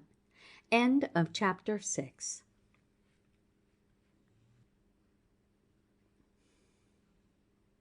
Little Maid Marian by Amy Blanchard. Chapter 7. Patty's Letter. One day, a few weeks later, Marian ran to Miss Dorothy with a letter her grandfather had just brought in, and when her teacher opened it, she saw her smile as she drew a sheet from within the longer letter. "This is for you, Marian," said Miss Dorothy. "It is from Patty, I know," cried Marian delightedly, and she took the long-wished-for letter over to the window while Miss Dorothy turned her attention to her own home news. Patty's was a nice, cordial little note, which told about her lessons and her friends, and which said that she hoped Marian and she would soon meet and be very chummy. "I know I shall like you," wrote Patty, "because Dolly says so, and Dolly is nearly always right." "I think so too," said Marian aloud. She took much longer to read her letter than Miss Dorothy did to read hers, for she was not very expert in reading written pages. Miss Dorothy had laid down the closely written sheets which she had been holding, and was looking out of the window thoughtfully, when Marian at last came to "Your affectionate friend, Patty Robbins." "It was such a nice letter," she said, looking up with a pleased sigh. "I'm very glad you found it so," returned Miss Dorothy with a smile. "Was yours a nice one?" "Yes, it is from my father, and he always writes delightful letters. I hope to see him and Patty both on Saturday. Dad has some business in the city, and Patty needs a new coat, so he is going to take her with him. I am to meet them there, for poor Dad would never know how to buy a coat. Do you often go to the city, Marian? I never have been but once. Really? I was just thinking how nice it would be if you could go with me and meet Patty. Then we three could go shopping and have lunch somewhere together. Oh, Miss Dorothy! Such a plan was beyond Marian's wildest dreams. She looked radiant for a moment, then her face fell. What is the matter? Asked Miss Dorothy. I am afraid Grandma will not let me go. I never have been but that once, and then Grandma had to go to the dentist. Grandpa could not go with her and didn't want her to go alone. But what about your clothes and things? Don't you have to go there for them? Grandma never gets me ready-mades. Miss Elmira Belt makes everything I wear. Do you suppose she always will do it? I hope not, returned Miss Dorothy gravely. Then she laughed, as she pictured a grown-up Marian arrayed in frocks of Miss Elmira's make. They did very well for a little girl, for they were of good material and neatly made, if old-fashioned in cut. Do you think Grandma would let me go? Asked Marian, a faint hope dawning within her. I shall find out. Oh, Miss Dorothy, are you really going to ask her? I certainly am. But I am afraid she will say it is too expensive. She doesn't believe in spending money in that way on little girls. She allows me to go to church fairs and such things when they are for a good cause. But she says journeying is not necessary, that it excites me, and I am better off at home. But you would really like to go? Said Miss Dorothy, disregarding this last speech. It would be the most beautifulest thing that ever happened to me. Such a small pleasure, said Miss Dorothy, half to herself. Well, dear, if it is only a question of expense, that shall not stand in the way, I promise you. 50 cents or so would do it, and that is not a large sum. Here Marian took alarm. But, Miss Dorothy, you mustn't pay for me. You must keep your money for Patty and the others. You mustn't spend it on me. Mustn't I? Miss Dorothy looked over at her with a little knowing smile. Then I won't do it, since you are so particular. But I have a scheme of my own, and we shall see how it will work out. Are you willing to earn it? Indeed I am. I should like it above all things. I never earned any money for myself, but I have earned some for the heathen. Miss Dorothy made a little grimace. Very well. If you are willing to earn your way, you may consider yourself invited to make the journey at your own expense. I guarantee sufficient work to pay for your ticket. I don't suppose you will object to being paid in advance. Marian looked doubtful. Well, if, what an iffer you are. I don't mean all in advance, only a part. Do you agree to that? I don't suppose it would be wrong to agree to that. You must have a Puritan conscience, said Miss Dorothy, laughing. What is that? It is something that is very unhealthy sometimes. I will see that you begin your work tomorrow. Do please tell me now what it is. No, you might back out. Miss Dorothy laughed. I'll tell you when the time comes. In the meantime, your grandma's consent must be had. Perhaps I'd better settle it at once. Will you go with me to ask her? Marian hung back. Oh, if you don't mind, she said, I'd rather not. You're no kind of a soldier. See me walk up to the cannon's mouth.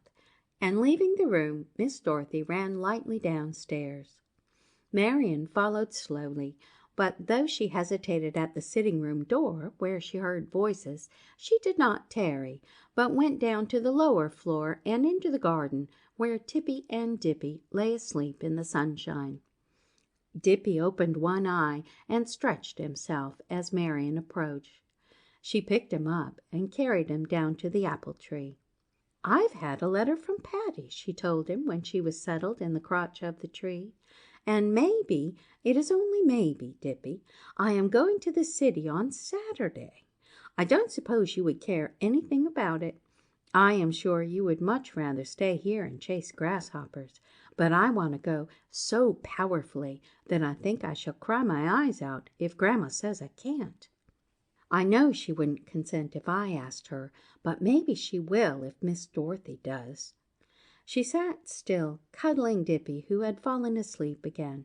From her point of vantage she could look up and down the street. She had learned not to expect to move the mountain, but the mustard seeds were again in her mind. Presently she saw Miss Dorothy come out of the front door and turn down the street. She crept along the limb on which she sat, leaving Dippy to look out for himself, and gained the wall from which she could look directly down upon the pavement. She must ask Miss Dorothy what success she had had. "Miss Dorothy, Miss Dorothy," she called softly when her teacher came near. Miss Dorothy looked up. "What did she say?" asked Marian. "She hasn't said yes yet," replied Miss Dorothy. "What are you doing up there?" "Oh, just nothing, but looking around and thinking about the mustard seed, you know." "Oh, yes, very well. I'm about to do the works, so you stay there and exercise the faith, and perhaps between us we'll manage to get this settled to our satisfaction." "Where are you going?" asked Marian as Miss Dorothy walked on. "To attend to the works," called back Miss Dorothy mysteriously. "Faith and works, you know." Marian crawled back again to the crotch of the tree. Dippy had jumped down, not being pleased at having his nap disturbed, so Marian did not go after him, but sat looking off at the mountain. "I want to go. Oh, Lord, I do want to go," she said wistfully, "and I believe you will let Miss Dorothy manage it. Yes, I do." She sat with her eyes fixed upon the mountain for some time. Then she gave a long sigh and changed her position. "I believe I'll go get Patty's letter and read it over again," she said, beginning to climb down the tree. In a little while she was back again in her old place, letter in hand. She had finished reading it and was looking off down the street, watching for Miss Dorothy's return, when she saw Mrs. Hunt entering the front door. She had come down the street this time instead of up. "She's come to see Grandma, I suppose," said Marian. Then a thought flashed across her mind. She wondered if Miss Dorothy's works had anything to do with Mrs. Hunt's coming. To be sure, Miss Dorothy was not with her, but neither had she been that other time when Mrs. Hunt had managed so well about the apron. Marian could not resist the temptation of going in to hear what her grandmother and Mrs. Hunt were talking about. She paused at the door of the sitting room. Mrs. Hunt sat rocking in one of the haircloth rockers, Mrs. Otway in the other. "Yes," Mrs. Hunt was saying, "Dr. Grimes says she's not likely to be about again soon if she gets over it." Mrs. Otway looked very grave. "I'm sorry for more reasons than one. Marian needs a new coat, and I had counted on Elmira's making it." It was Miss Belt, then, of whom they were talking. Marian crept softly in and sat down in a corner where she could hear more. "They think she got it up there at Billings," Mrs. Hunt went on. "She was sewing there a while ago, and Dr. Grimes says the water on that place isn't fit to drink. They ought to boil it.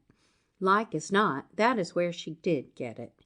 Typhoid is pretty slow, but she has a good nurse in Hannah, and I don't doubt she'll pull through. Is that you, Marian? Come here, honey." Marian went to her old friend. "I was telling about Elmira Belt's being down with typhoid," said Mrs. Hunt. "Oh, isn't that too bad?" Marian's sympathies were real. She liked Miss Elmira, though she didn't enjoy having her cold scissors snipping around her shoulders, and her bony fingers poking at her when she stood up to be fitted. "It is too bad," returned Mrs. Hunt, "for her work has to lie by. There's no one else to do it, for her sister Hannah has her hands full." "I'm truly sorry," said Mrs. Otway, shaking her head. "With the winter coming, I'm afraid it will go hard with them." "Yes, winter isn't far off," said Mrs. Hunt. William says he thinks we'll have an early snow. We'll all have to keep the belts in mind, and I guess they'll not suffer. Well, I must be going. I thought you'd want to hear about Elmira. You're always so ready to look out for the sick, Maria." "I certainly shall not let Elmira want for anything I can do," returned Mrs. Otway with emphasis.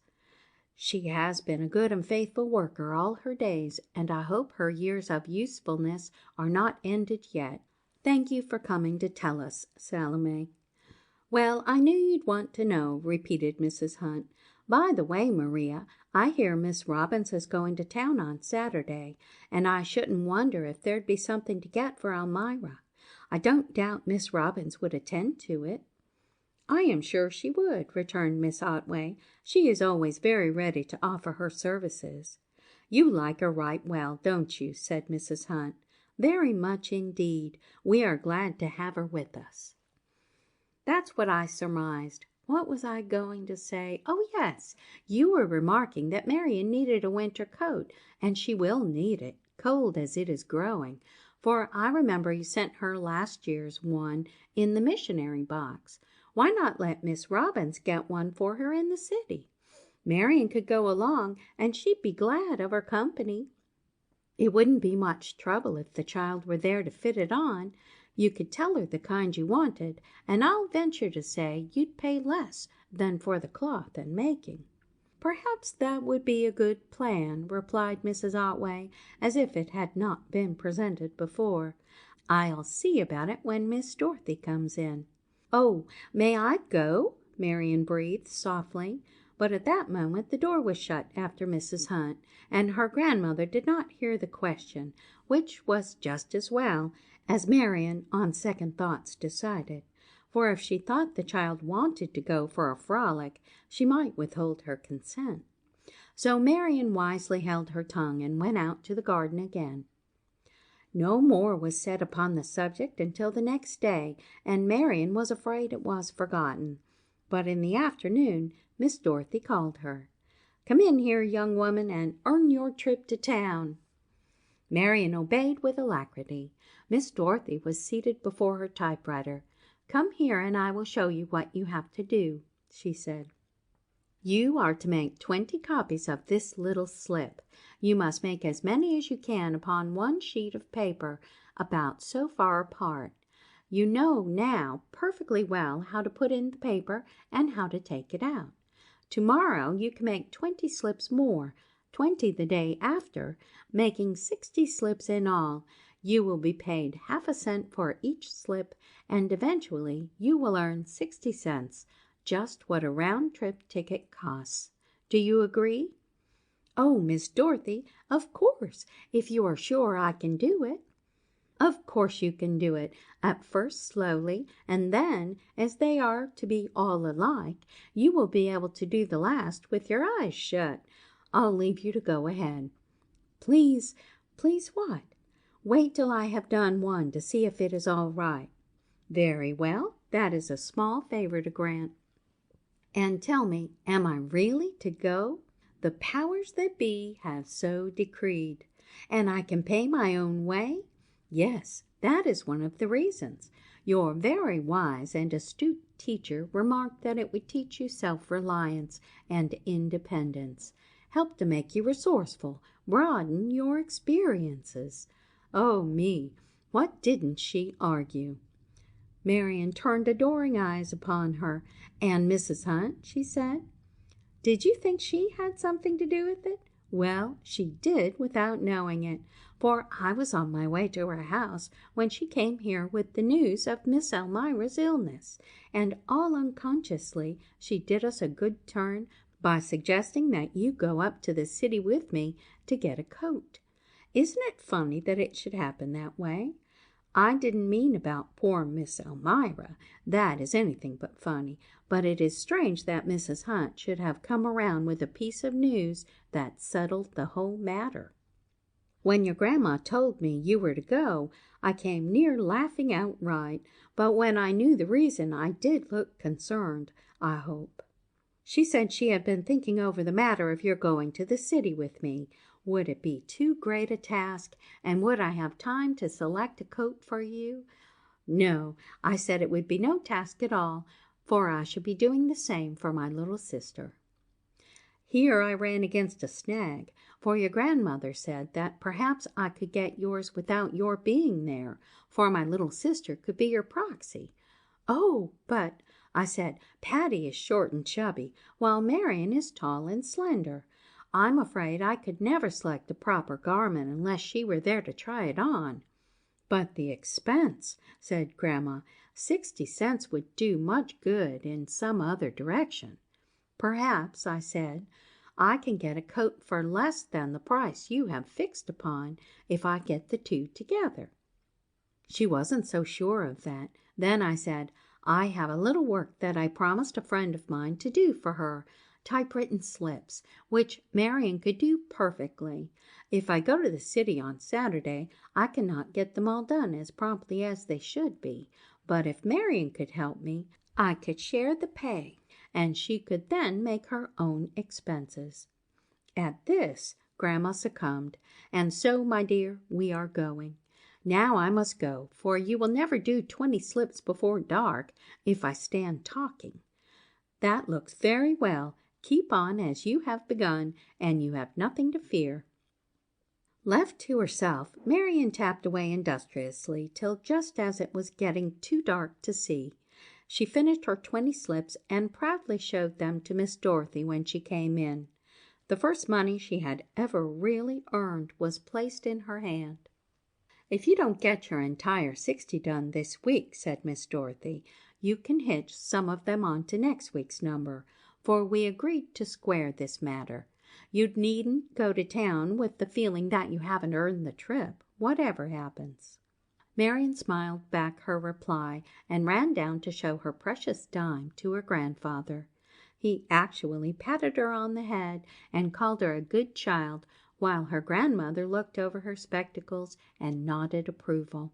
The next day the second 20 slips were finished, but the third day only 10 were done, as Miss Dorothy had to use her typewriter for some schoolwork. Yet, with only 10 remaining of the first 60, Marian felt she had no right to feel aggrieved, especially as it had become very easy work. So it was a very happy little girl who went to sleep Friday night to dream of the next day's pleasures. End of chapter 7.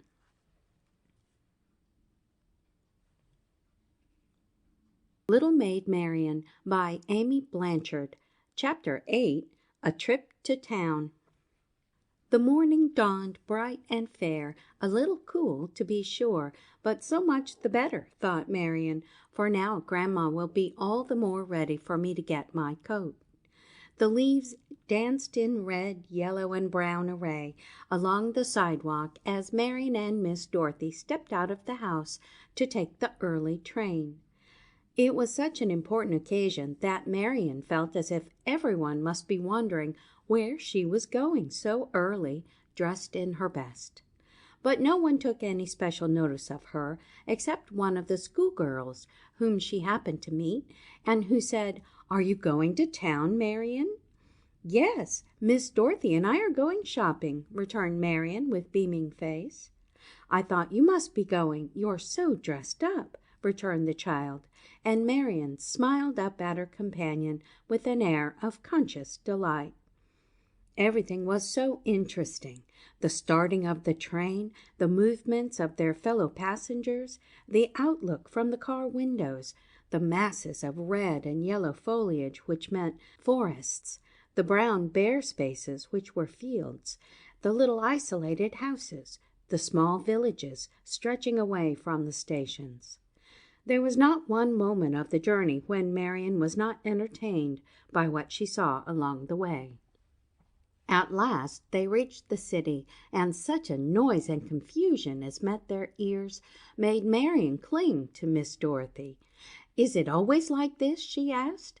"Like this? How?" "So noisy and crowded, and everybody rushing about in such a hurry." "Yes, I think it is. We notice it more, coming from our quiet little village. This is the car we take. We are to meet Patty at the library." Father has to go there to look up some references, and it seemed the best place to meet. Have you ever been there, Marian?" "No, I never have." "Then it will be something for you to see. A good library is a good lesson in many directions."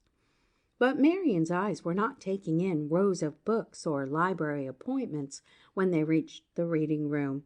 She was searching for a dark-haired, rosy-faced, plump little girl who should answer to the name of Patty. "I believe there she is," she whispered to Miss Dorothy, and nodded toward a corner where sat two whom Marian decided must be those they were looking for. "Why, so it is," returned Miss Dorothy. "The idea of your seeing them first! How did you know them?" "From the photographs you showed me, and from what you told me about them." Patty had been on the lookout too, and spied them at once. She hurried forward, threw her arms around her sister, and gave her a fervent hug. Then she turned to Marian. "I am so glad you could come," she said heartily. "I was so afraid maybe you couldn't, and I did so want us to be together today." "Dad is so absorbed he hasn't seen us yet," said Miss Dorothy, making her way to the corner where her father sat. "I wonder if I can steal up behind him and take him unawares." She had almost reached him when he caught sight of her. Down went the book. He jumped up and had her in his arms in a minute. "Come, come," he said, "let us get out where we don't have to whisper. I'll come back later." And he hurried them into a corridor where they could speak freely. He was not a very tall man, but was broad-shouldered and a little inclined to be stout. "Now," he said, with a pleasant smile at Marian, "I'm willing to bet a cookie I can tell who this is." "You look like your father, my dear. I knew him very well when I was younger, for I will venture to say you are a Miss Somebody Otway." "Her name is Marian," said Patty, "and we are going to be great friends." "You are? Isn't it early in the day to make such predictions?" said Mr. Robins. "No," Patty shook her head. "I knew the minute I saw her that we were going to be. I like her, don't you, Daddy?" "If she is as nice as she looks, I do," was the reply, and Marian felt much pleased at being made of such consequence. She was not used to being noticed, and these friendly people pleased her. She wondered if her father would be as cheery and as affectionately disposed as Mr. Robins. She would ask this pleasant man about her father some day when they were better acquainted. "Now, let me see, what is the program?" said Mr. Robins to his elder daughter. "We 3 females are going shopping. I am to buy Patty a coat. Is there anything else I am to get for the family?" "Dear me, yes. I have a long list that your Aunt Barbara gave me. She said you would know. I have it somewhere about me." He felt in his pockets and presently brought out the list, which Miss Dorothy looked over. "Oh, these will not be much trouble," she assured him. "They are all little things. I can easily see to them all." "That is good. I'm glad to have that responsibility removed," said her father. "You will want some money, I suppose." "Yes, but not very much." Miss Dorothy smiled encouragingly. She knew too well the many demands upon that none too well filled pocketbook, and when her father took out a roll of bills and handed them to her, she gave some back to him. "I shall not need all that," she told him. "Patty's coat is the only really expensive thing I shall have to get." "Very well, then," said her father, "but you must be sure to have enough. Now, where shall we meet for lunch?"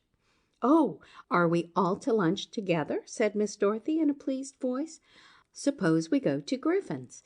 It is a nice, quiet place. What time?" "About 1, I think." "All right, 1 sharp, then. Sure you've enough money?" Miss Dorothy nodded. "Quite enough, dear Dad," she said as he moved off. "He is so generous.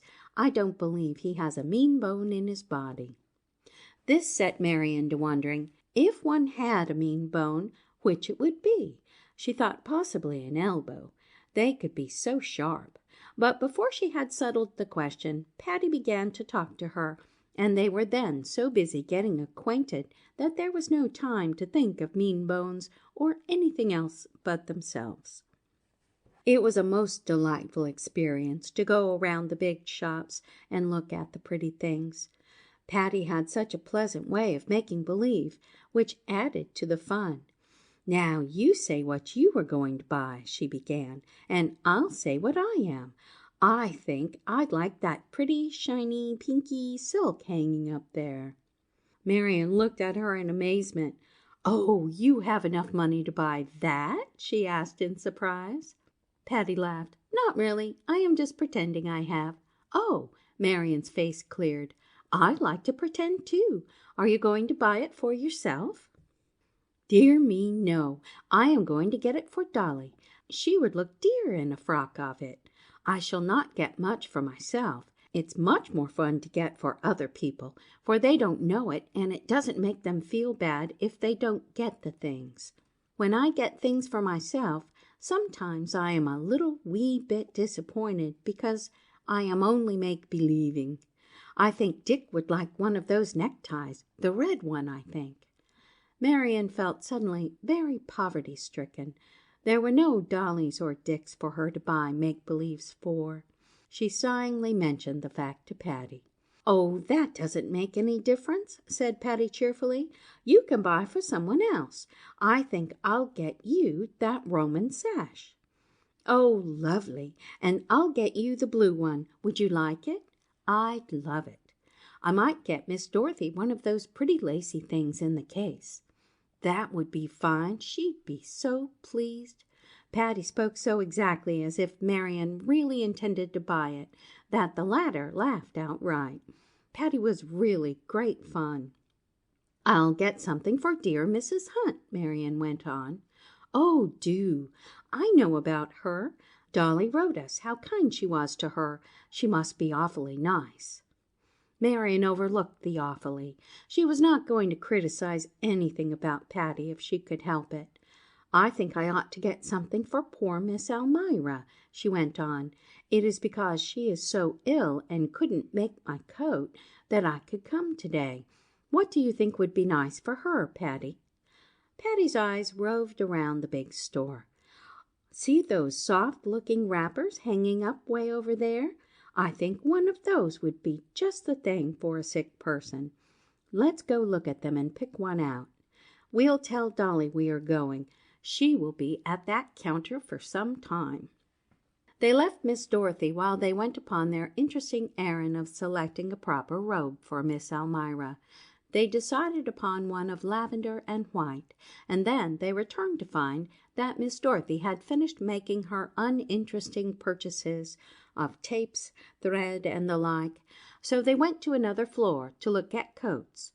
Marian's was chosen first, and Patty was so pleased with it that she begged to have one like it. "If Marian doesn't mind," she said. Marian did not in the least mind. In fact, she would be delighted to know that she and Patty had coats alike, for then they could think of one another whenever they put them on. So one as near like Marian's as possible was selected for Patty, and then they went to a place Patty had been talking of all morning. This was an exhibition of moving pictures, which Patty doted upon, and which Miss Dorothy herself confessed she dearly liked. To Marian it was like exploring a new country, and she was filled with awe and delight. So they remained till the last minute and had to hurry in order to reach Griffin's by 1 o'clock. Mr. Robbins was there, watch in hand. 10 minutes late, he cried. "It was that funny man trying to get his hat that kept us," declared Patty. "We had to see the end." "She means the moving pictures," Miss Dorothy explained. "We were so absorbed we didn't realize how the time was going." "Oh, well, well, never mind," said Mr. Robbins good-naturedly. "I have ordered lunch, and we'll go eat it." "Good!" exclaimed Patty. "I always like what Dad orders much better than what I get myself. What did you get, Daddy dear?" "Beefsteak and French fried potatoes, hot rolls, chocolate for you ladies, coffee for myself. Would you like a salad, Dolly? We can have some ice cream and cake, or whatever sweet you like, later." Miss Dorothy declined the salad for them all, and her father led the way to a table near the windows where one could look out upon the street or in upon the room in which they were sitting. It was all very exciting and unusual to Marian, who had never enjoyed such a high event in all her life as lunching at a restaurant with grown-ups. Everything was a matter of curiosity and pleasure, from the garnished dish of beefsteak to the chocolate with whipped cream on top. The shining mirrors, the dexterous waiters, the music played by an orchestra seated behind tall palms, made the place appear like fairyland to the little village girl. "I'd like to do this every day," she confided to Patty. "So should I," agreed Patty. "No, you wouldn't," put in Mr. Robbins, overhearing them. "You'd grow so tired of it that you would long for plain bread and butter in your own home. Nothing palls upon one so much as having to dine at a restaurant every day. I've tried it, and I know."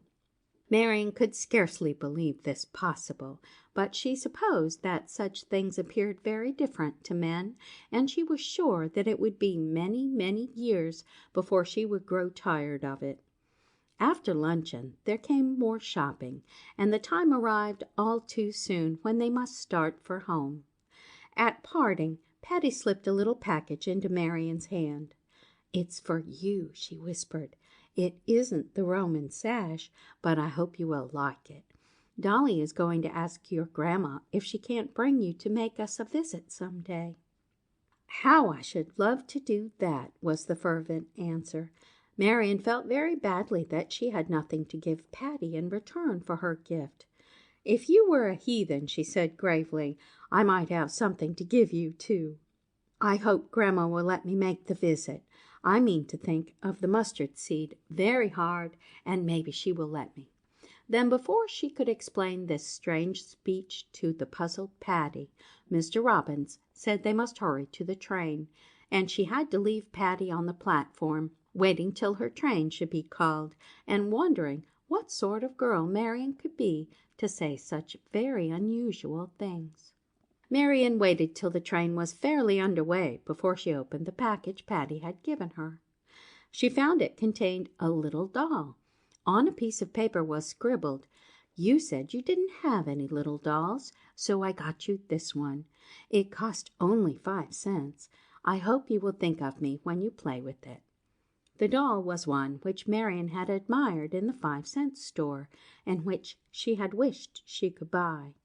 "I don't see when she got it," she said to Miss Dorothy, turning the doll around admiringly. "Don't you remember when you ran to the door to listen to the street band that was playing outside?" "Oh, yes. Was it then?" "It was then. Patty was so pleased to get it so secretly." "I shall call it Patty," said Marian. "I shall love her very much. She is so cunning and little, and I can do all sorts of things with her that I can't do with my big doll." This tiny Patty was company all the way home, and in a measure took the place of her lively namesake.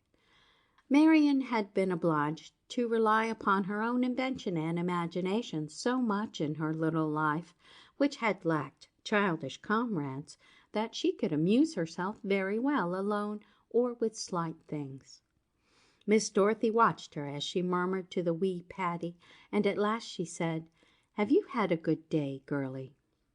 Marian cuddled up to her in a familiar way she had seen Patty do.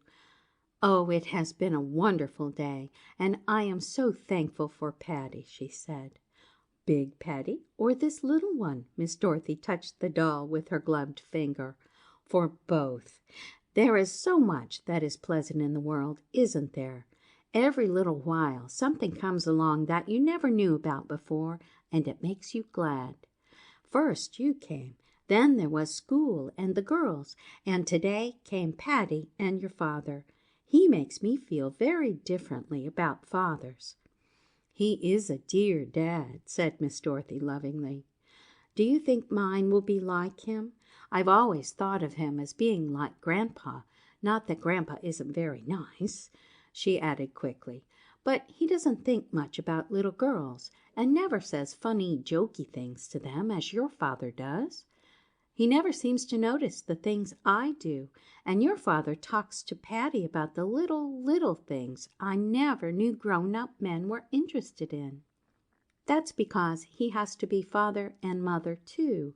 Our mother died when Patty was a baby, you know. Yes, Daddy is a darling." "I hope mine will be," said Marian earnestly. "I haven't any mother either, so perhaps he will feel like being father and mother, too. I wonder when I shall see him. I didn't used to think much about it, but since I have written to him and all that, I think much more about him.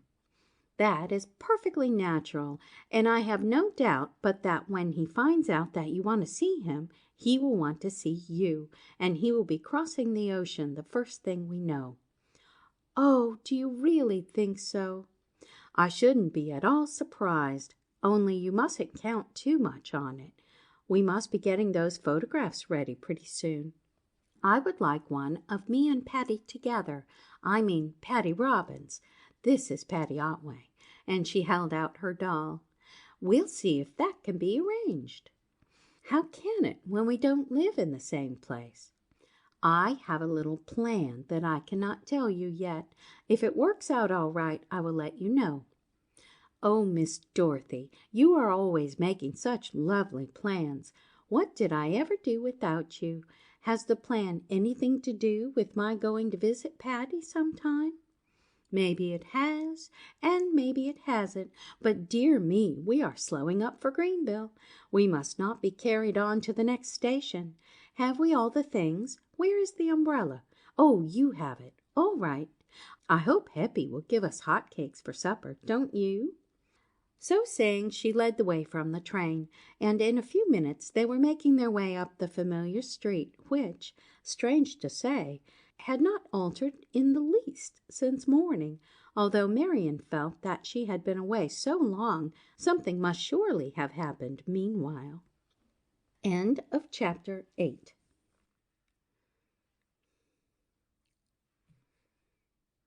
Little Maid Marian by Amy Blanchard. Chapter 9. A Visit to Patty. After all, it was not so very long before Marian and Patty met again, for a little cough which developed soon after the trip to town, in course of time grew worse, and in course of time the family doctor announced that Marian had whooping cough. Mrs. Otway was aghast. She had a horror of contagious diseases, and kept Marian at a distance. "She must not go to school," she said to Miss Dorothy, "for the other children might take it." This was a great blow to Marian, for it meant not only staying away from school, but from her schoolmates, upon whom she had begun to depend. So it was a very sorrowful face that she wore all that day, and time hung heavily upon her hands. She wandered upstairs and down, wishing for the hour to come when Miss Dorothy would return. Finally she went out to the garden, for her grandmother had told her to keep in the open air as much as possible, and it was still pleasant in the sunshine. "I don't suppose Dippy and Tippy will get the whooping cough if I play with them," she remarked to Heppy, feeling that if these playmates failed her, she would be desolate indeed. Heppy laughed. "They're not likely to," she said, "though I have known plenty of cats to have coughs, and I have known of their having pneumonia, but I guess you can risk it." So Marian and the cats spent the morning in the garden, and it was there Miss Dorothy found them when she came in to dinner. She had an open letter in her hand, which she waved as she walked toward Marian. "What do you think?" she said. "Patty has the whooping cough, too, though not very badly. Your grandmother was right when she said you probably got it the day we all went shopping." "Oh, poor Patty! I wish she were here with me." "And she wishes you were there with her. She is going to have lessons at home for a little while each day, and I thought it would be a good thing if you could have them together. In fact, it struck me as such a good plan that I have spoken to your grandmother about it. Your grandfather has taken up some work this winter which will keep him very busy, and he could not give you any time. I would be glad to, but my work grows more and more absorbing, and your grandparents will not listen to my teaching you out of school hours. So, as it seems a pity for you to lose all these weeks, I propose that you should go to our house to keep Patty company. You will not have to study so very hard, for the whooping cough must have plenty of outdoor air, and it would not do for you to be cooped many hours a day. What do you think of it?" For a moment Marian looked pleased. Then her face fell. "I should miss you so," she said. "You dear child," returned Miss Dorothy, drawing her close.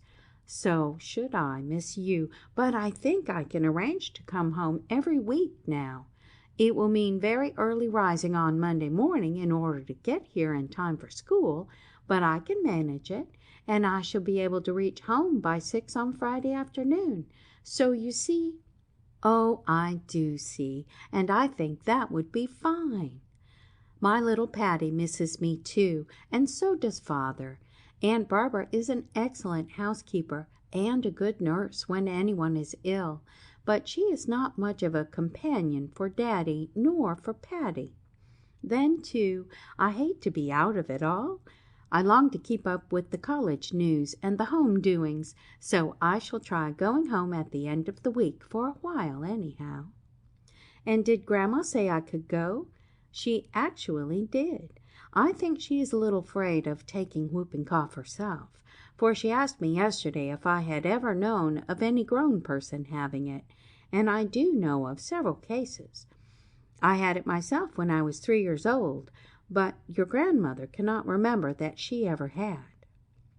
"I'm glad she can't remember," returned Marian with a laugh.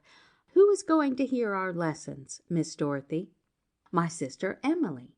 She is 2 years younger than I, and is still studying. She is taking special courses at college, but thinks she can spare an hour or so a day to you chicks, especially as she expects to teach after a while, and she will begin to practice on you." "I will take little Patty with me," declared Marian, picking up that person from where she was seated on a large grape leaf under a dahlia bush. "So would I. I am sure she would like to visit Patty's dolls." "Oh, Miss Dorothy, you are so nice!" exclaimed Marian, giving her a little squeeze. "Grandma never says such things. She doesn't ever like to make believe. She says the facts of life are so hard that there is no time to waste in pretending." Marian's manner, as she said this, was so like her grandmother's that Miss Dorothy could but smile. "I am glad you took some of the photographs for Papa before I got the whoops," Marian went on. "The one at school and the one at Mrs. Hunt's. Oh, dear, Mrs. Hunt will be sorry to have me go." "She will, I know. She told me this morning that she was going to ask you to stay with her a while during the time you must be away from school. Should you like that better than going to Revel?" "I'd like both," answered Marian truthfully. "That is often the way in this world," returned Miss Dorothy. "It is frequently hard to choose between two equally good things. I will bring you all the home news every week, and can tell you whether Ruth knew her lessons, whether Marjorie was late, how Mrs. Hunt's fall chickens are thriving, and what Tippy and Dippy do in your absence. I shall be quite a newsmonger." "What is a monger?" "One who deals or sells. You can look it up in the dictionary when you go back to the house." The preparations for her departure went forward quickly, and by Friday morning Marian's trunk was packed, and all was in readiness. Her grandfather actually kissed her good-bye and gave her 5 cents. As her grandmother did not happen to be on hand at the moment to require that Marian should deposit the nickel in her missionary box, the child pocketed it with glee, and at Miss Dorothy's suggestion, bought a picture postal card to send her father, giving her new address. Miss Dorothy wrote it for her, addressed, and mailed the card, so Marian was satisfied that her father would know where she was. "I don't like to have him not know," she told Miss Dorothy. Mrs. Otway gave her granddaughter many charges to be a good girl and give no trouble, to take care of her clothes properly, and not to forget to be obedient. As if I could forget, thought Marian. Happy had no remarks to make, but only grunted when Marian went to say good-bye to her.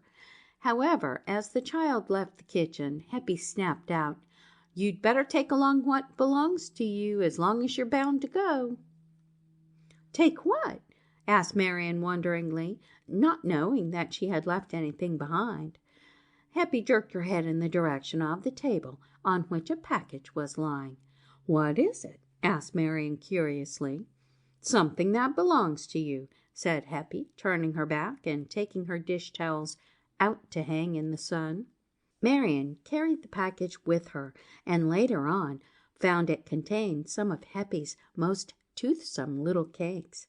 "It is just like her," Marian told Miss Dorothy. "She acts so cross outside, and all the time she is feeling real kind inside." Miss Dorothy laughed. "I'm beginning to find that out, but I shall never forget how grim she seemed to me when I first came." Mr. Robin's house was very near the college, and Marian thought it the prettiest place she had ever seen. As they walked up the elm-bordered street, the college grounds stretched away beyond them. The gray buildings were draped in vines, bright with autumn tints, and the many trees showed the same brilliant colors. In front of the Robins' door was a pretty garden where chrysanthemums were all abloom, and one or two late roses had ventured to put forth. A wide porch ran along the front and one side the house, and on this Patty stood watching for them. She was not long in spying them, and hurried down to meet them. "I am so glad you have whooping cough," she called out before they came up. Then, as they met and embraced, she went on, "Isn't it fine, Marian, that we both have whooping cough and winter coats alike? We're most like twins, aren't we? Come right in. There is a fire in the library, Dolly, and Emily has tea there for you." "Good!" cried her sister. "That will go to the spot this chilly evening. Where are Aunt Barbara and Dad?" "Oh, puttering around somewhere." "And the boys?" "They went to practice for the game, but they ought to be home by now." They entered the house and went into the library, where a tall, dark-eyed girl was brewing tea. She looked up with a smile, and Marian saw that she was a little like Miss Dorothy. "Here she is. Here is Marian," cried Patty.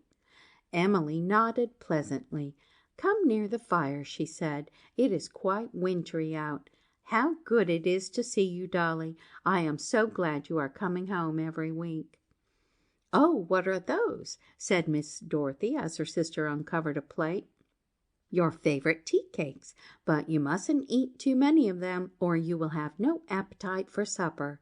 It will be rather late tonight, for the boys cannot get back before 7, and they begged me to wait for them. I knew you would be hungry, though, and so I had tea ready for you."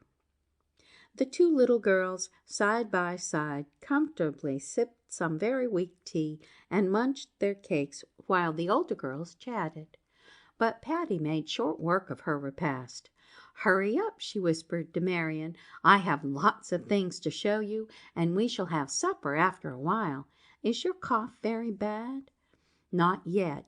They say mine isn't, but I hate the whooping part. I hope it won't get worse."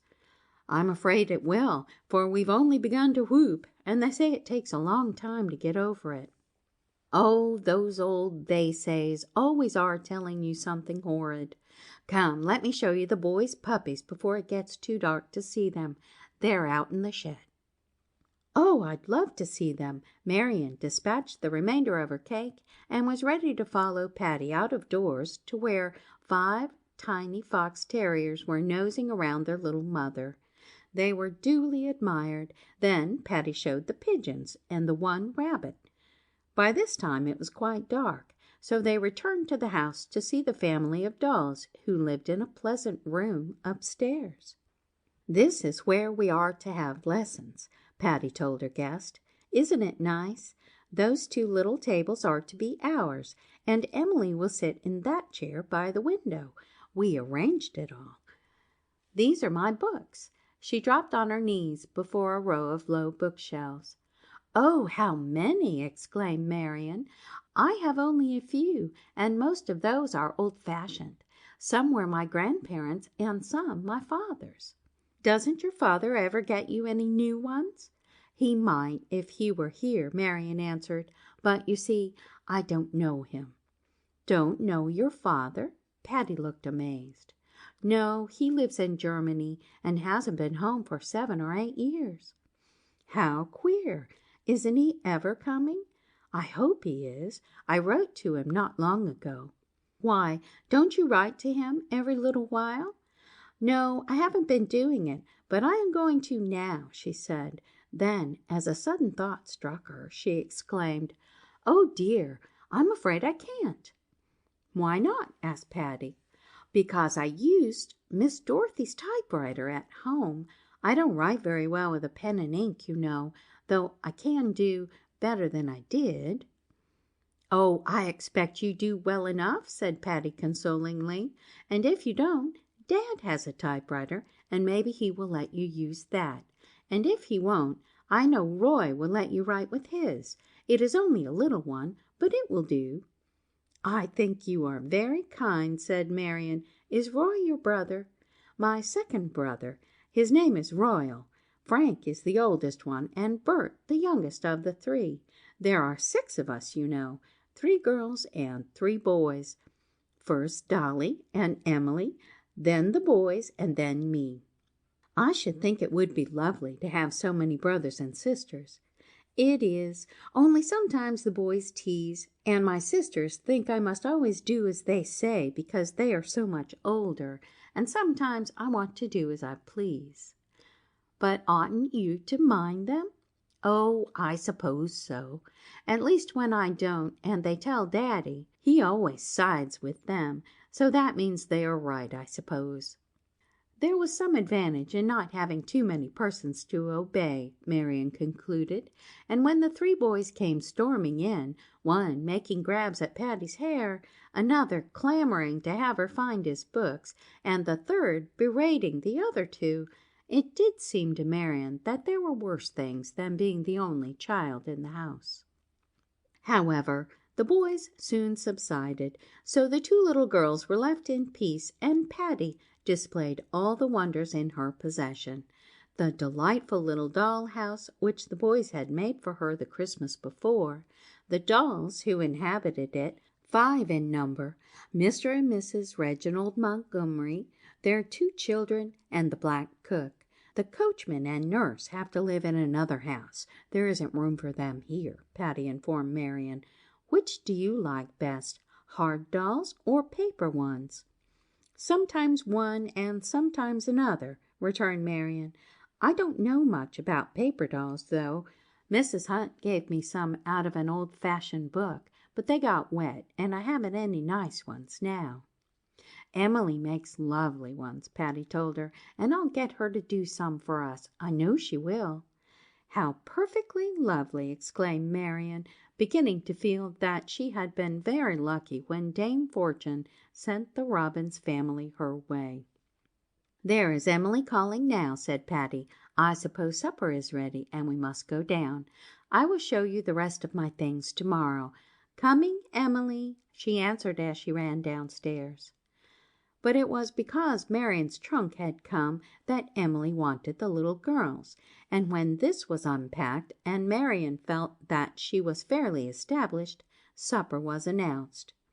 It was a plain but well-cooked and hearty meal, such as suited the appetites of 6 healthy young persons, 3 of them growing boys. As she saw the bread and butter disappear, Marian wondered how the cook managed to keep them supplied. True to her promise, Patty asked Emily about the paper dolls that very evening, and she smilingly consented to make them 2 apiece. "Just a father and a mother and a little child," Patty begged her sister. "Very well," said Emily. "I think I can throw in the child." "Marian, do you want the child to be a baby?" asked Patty. "Oh, a tiny baby," said Marian. "If I may have that, I should be delighted." "You shall have it," promised Emily, and straightway fell to work to fill the contract for paper dolls, Marian watching her with a happy face. To see anyone actually drawing anything as lovely as these promised to be was a new pleasure, and her ohs and ahs, softly breathed as each was finished, showed her appreciation. The two little girls took themselves to a corner of the library where they could play undisturbed, making houses of the lower bookshelves. "Oh, may we do that?" asked Marian in surprise, as she saw Patty stacking the books on the floor. "Oh, yes," was the answer, "if we put the books back again when we have finished. You take that corner and I'll take this. Then we'll have plenty of room." Such liberties were never allowed Marian at home, and she grew so merry over Patty's funny make-believes that more than once Miss Dorothy and her sister exchanged pleased glances, and once Miss Dorothy murmured, "I'd like her father to see her now. She has been starved for that sort of cheerful companionship." "She seems a very nice child," said Emily. "She is," returned Miss Dorothy. "She has never had a chance to be spoiled." Bedtime came all too soon, and the books were reluctantly put back on their shelves, the dolls safely stowed away in a large envelope, and Miss Dorothy piloted the way to Patty's pretty little room, which she was to share with Marian. As Miss Dorothy stooped to give the two a good-night kiss, Marian whispered, "I've had such a lovely time. I'd like to live here always. I hope my whooping cough won't get well for a long time." End of chapter 9.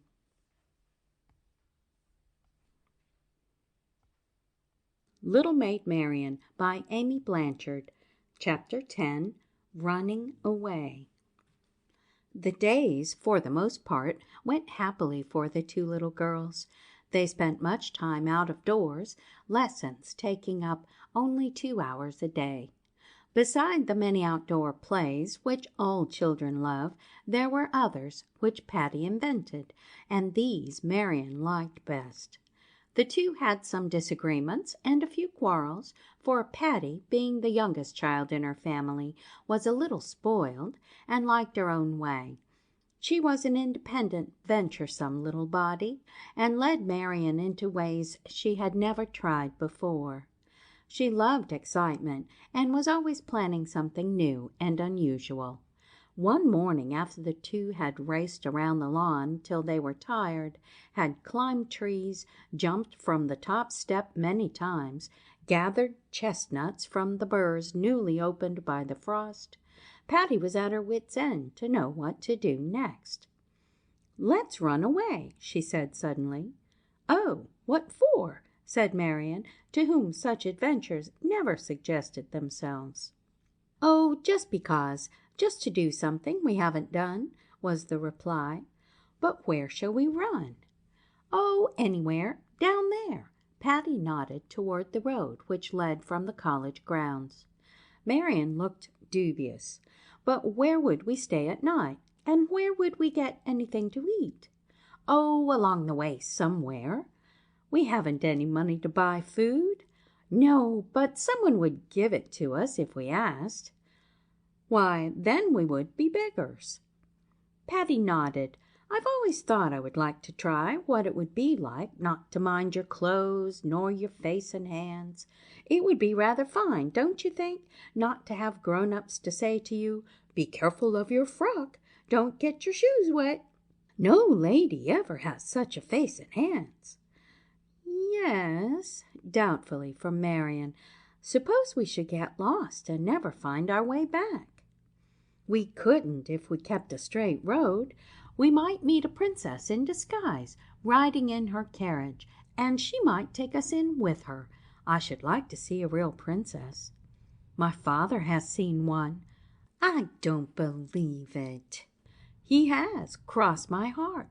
He wrote to Grandma about her and said she looked like anyone else."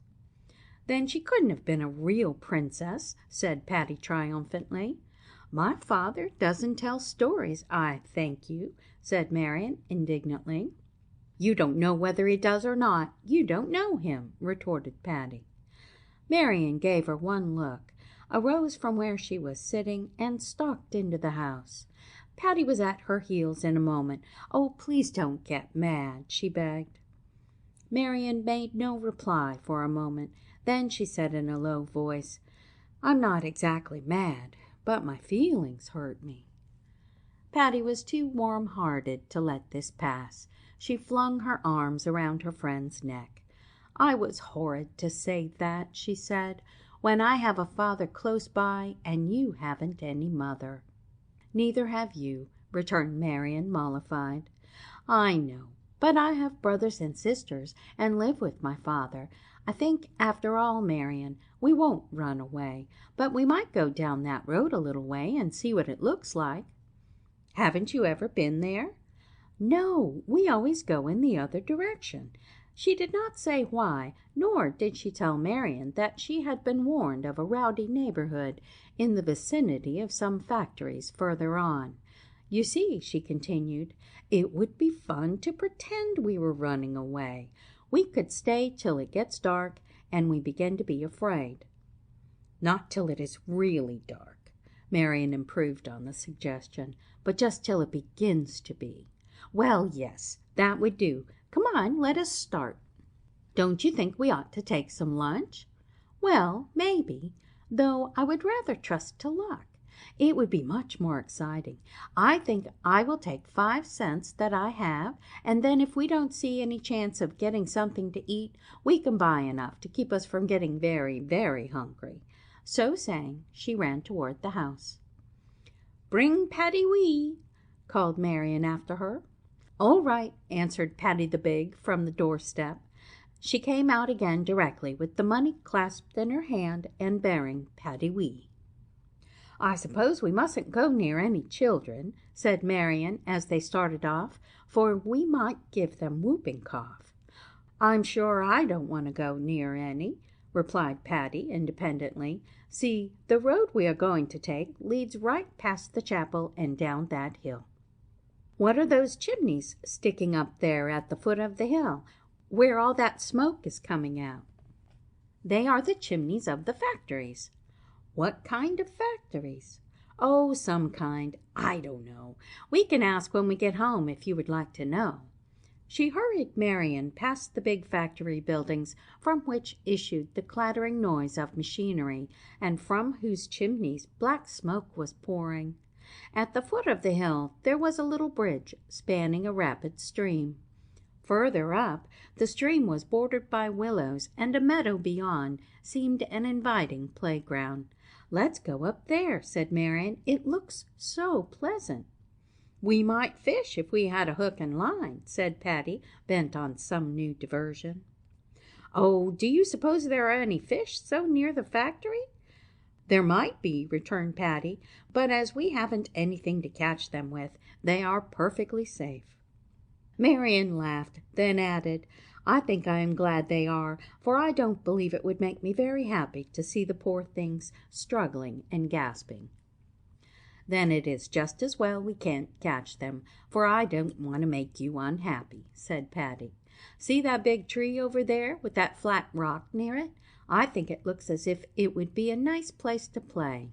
"So it does. I wonder if we can reach it easily." "I'll go and see. If it is all right, I will call you. Just wait here for me." Marian sat down on the stump of a tree near the bridge to wait. It was pleasant to hear the murmur of the water and to watch the little eddies and ripples. It was a true Indian summer day, warm and hazy. The squirrels were whisking their tails in the trees nearby, and the crows were cawing in a cornfield not far off. Marian was enjoying it all very much when Patty called, "Come, Marian, come. I've found something. Come around by the fence and creep under." Marian obeyed and was soon by Patty's side. "What have you found?" "Just see here," said Patty excitedly. "Someone has been playing here before us." Marian stooped down to look, where, in a little cave made by the large stone, was a small doll, a table made of a block of wood, some bits of blue china for dishes, a row of acorns for cups, and a bed of green moss. Outside stood a small cart made of a box with spools for wheels. "Isn't it cunning?" said Patty, appealed to by the unusual. "Now we can play nicely. Do you think we ought to touch them?" "Why not? They are out here where anybody could get them. I shouldn't wonder if some child had been playing here and forgot all about it. There's no telling how long they have been here." This quieted Marian's scruples, and they took possession. Patty Wee, as they now called Marian's little doll, just fitted in the cart, so she was brought in state to visit the cave doll, whom Patty called Miggy-Wig. Neither knew just why. It was much more interesting to serve grass and acorn kernels from broken bits of china than it was to have a real tea party in an orderly nursery with real cups and saucers, and the strange doll added to the zest of the play because she was an unknown. The children speculated upon who might be her possible owner, and wondered if she were mourned and missed or only forgotten. A fat toad, tempted out by the warm sunshine, hopped from under the stone and sat blinking at the children in such a funny way that they laughed so loud as to send him away. Everything was going on merrily when presently the shrill whistle of the factory announced that it was noon, and pretty soon crowds of men, women, boys, and girls trooped down the road toward a group of small houses further along. It was a noisy, jostling crowd, and the two children were glad they were not nearer. They cowered down behind the big rock to wait till the factory hands had passed by. In a few minutes Patty peeped forth. "They've gone," she whispered. "I don't believe they would have noticed us anyhow. Let's play that the fat toad is an enchanted prince, and that Miggy-Wig is going to liberate him from his enchantment." "All right," agreed Marian. "What shall Patty Wee be?" "If Miggy-Wig is the fairy, Patty Wee can be the princess who will wed the prince. Now, Miggy-Wig and I are going to gather 3 kinds of herbs to make the charm," said Patty. Marian was delighted. She had but lately entered the wonderful region of fairyland, but under Patty's guidance was becoming very familiar with its charms and enchantments. Patty and Miggy-Wig hied forth to gather the 3 kinds of herbs, while Marian kept watch with Patty Wee. It was now so quiet that the toad ventured out again. Patty had dubbed him Prince Puff, a very fitting name, the girls agreed. Marian was watching him as he did his funny act of swallowing, shutting his eyes, and looking as if he meant to eat his own head, Patty said, when suddenly voices sounded behind her, angry voices.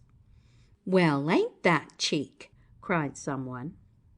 Marian looked up and saw 2 shabby-looking girls about her own age. She quickly rose to her feet, letting Patty Wee slip to the ground. The other Patty was some distance away. "What business have you got here?" said the taller of the strange girls, stepping up. "Why, we're just playing," replied Marian. "Just playing," mimicked the girl. "Do you hear that, Pearl? Just playing with our things. Ain't that cheek for you? Let's show her what we think of folks that steal our belongings." "I haven't taken a thing," said Marian indignantly. "I am not a thief." "Where's my doll, then? Call me a liar, do you?" said the girl fiercely, and stepping still nearer, she gave Marian a sounding slap on the cheek. By this time Patty had seen the newcomers and had hurried up. "Don't you dare touch my friend," she cried. "We're not doing any harm to you and your things." "Well, you've meddled with them, and you were going to take my doll. You've got it now. Give it to me." And the girl snatched Miggy-Wig from Patty's hand.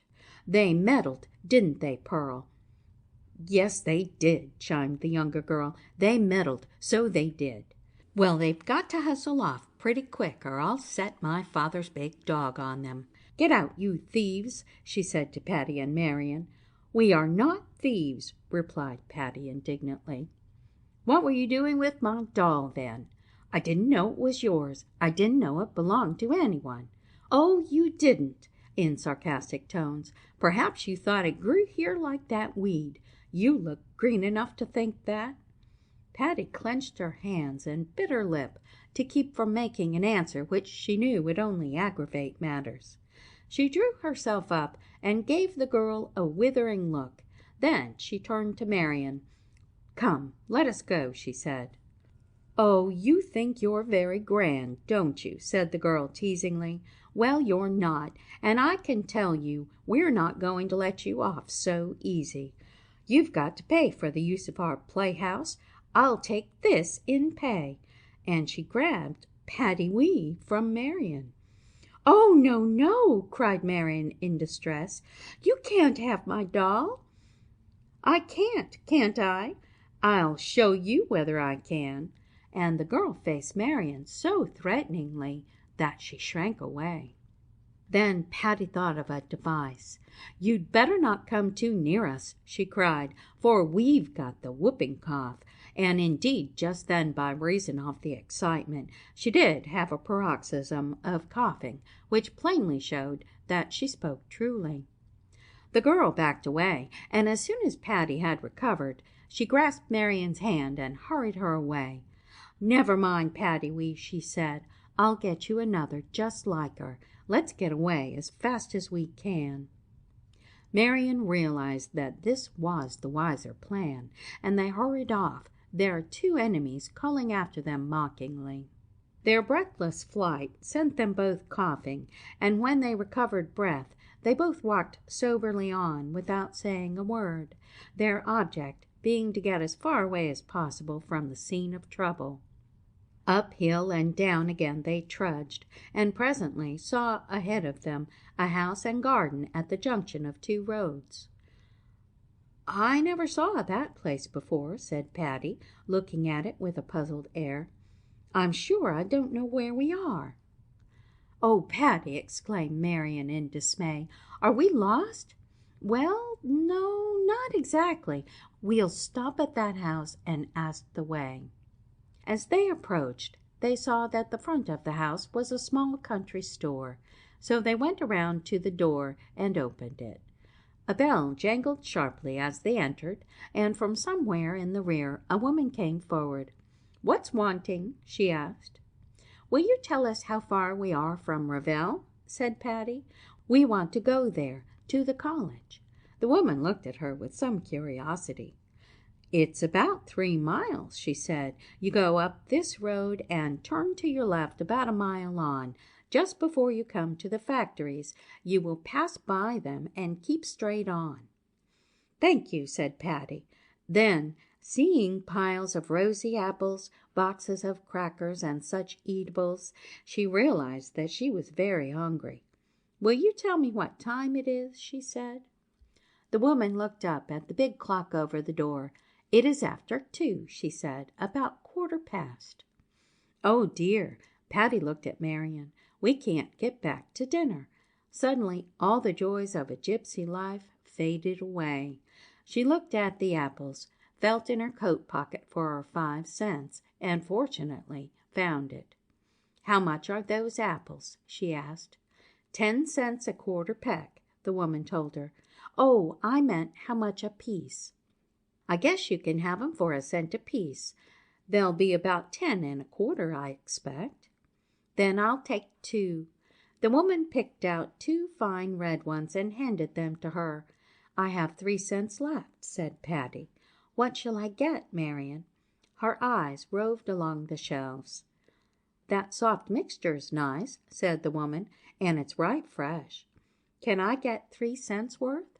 "Oh, yes." "Then I'll take it." The woman took down a box of mixed cakes and weighed out the necessary amount. Patty gave the 5 cents, and the 2 little girls left the store. "I never was so hungry," said Patty, her teeth immediately seeking the apple. "Nor I," said Marian, following her example. And they trudged along, munching the apples, till they reached the top of the hill. They could see the factory chimneys in the distance, and knew they could find their way. though both dreaded to pass the neighborhood of the rude girls who must live near the factory.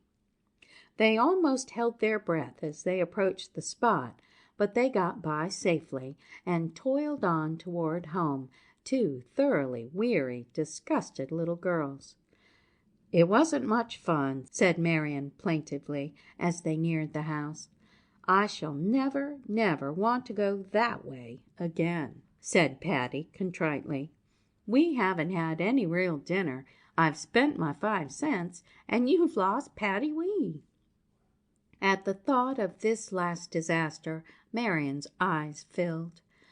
"Don't feel so," said Patty in distress. "I'll buy you another the very first time I go to the city. I know Dolly will give me 5 cents." "But it won't be Patty Wee," said Marian mournfully. Patty was honest enough to go straight to her sister Emily with the whole story of the morning's trouble. "You knew you were disobedient, didn't you, Patty?" said Emily gently. "Now you see why Daddy always forbade you going down that way. He knows those factory people are a rough set." Patty hung her head. "I know I was as bad as could be, Emily, but I'll never do it again. The worst part is that you led Marian into it, for she didn't know, as you did, that you mustn't go that way. You said those girls struck her and took her doll away from her. I think she had the worst of it, and yet it was all your fault, Patty." "Oh dear, oh dear, I am wickeder than I thought," sobbed Patty. "What can I do, Emily, to make up for it?" "I will do anything you think I ought. I spent my 5 cents, and I haven't any more to get another Patty Wee. If you will go without dessert for a week, I will give you 5 cents to buy another doll. I think you have had punishment enough otherwise, but you can't make up to Marian for having those girls treat her so." Patty's tears flowed afresh, but she agreed to give up what meant a great deal to her. However, the 5 cents did not go toward buying another Patty Wee, for when Patty told her brothers of the morning's adventure, they looked at each other knowingly, and a little later on plotted together in the shed. So a few days after, they triumphantly appeared with the lost Patty Wee, which they restored to the delighted Marian. They would never tell how they recovered the doll, but Pearl and Evelina have memories of 3 big, determined boys bearing down upon them when they were playing under the big tree, boys who demanded a doll taken by force, and having great respect for manly strength, the girls gave up Patty Wee without a word. End of chapter 10.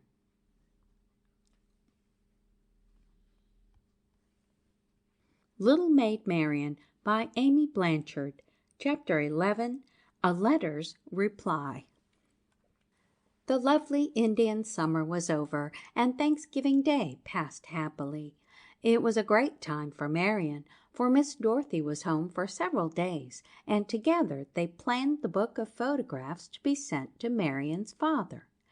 "I think it would better go in ample time," said Miss Dorothy, "for at Christmas time there will be such budgets going that we must be sure to get ours in before the rush begins.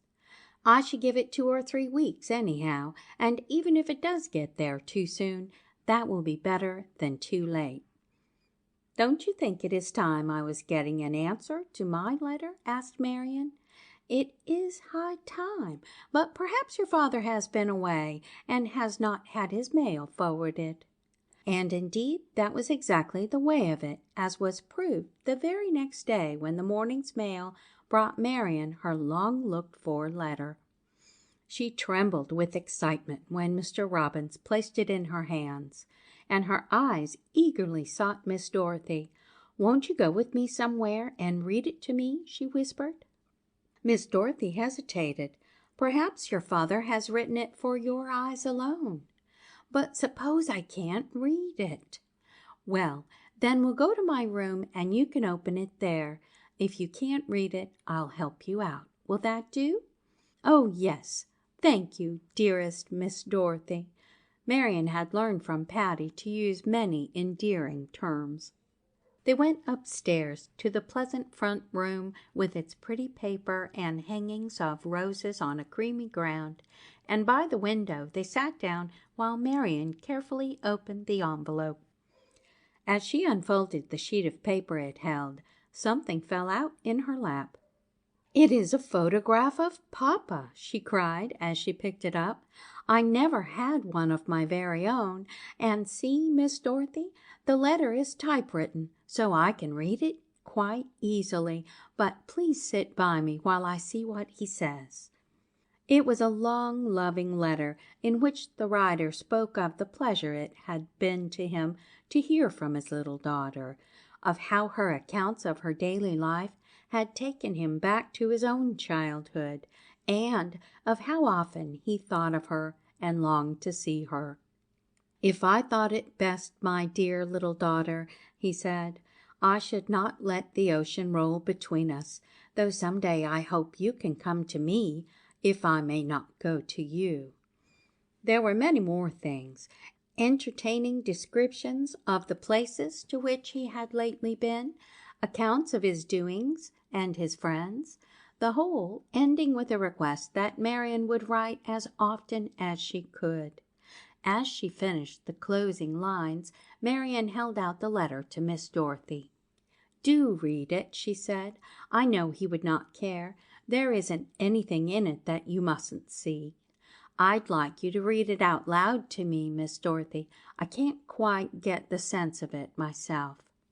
So Miss Dorothy did as she was requested, and agreed with Marian that it was a very nice letter, that her father did love her, and that the reason he did not come home was because he felt he would not be welcome. After this it was an all-important matter to get the photographs ready to send, and to write a letter in answer to the one Marian had just received. Patty was very much interested in the photographs, for besides those taken in Greenville of Marian and the cats in the garden, of Marian at school, in the sitting-room with her grandparents, in her own room, and in Mrs. Hunt's kitchen, there were a number taken in Revelle, where various members of the Robbins family appeared, and where Patty herself was always a conspicuous figure. But the very last one was of Marian alone, with arms outstretched and face upheld for a kiss.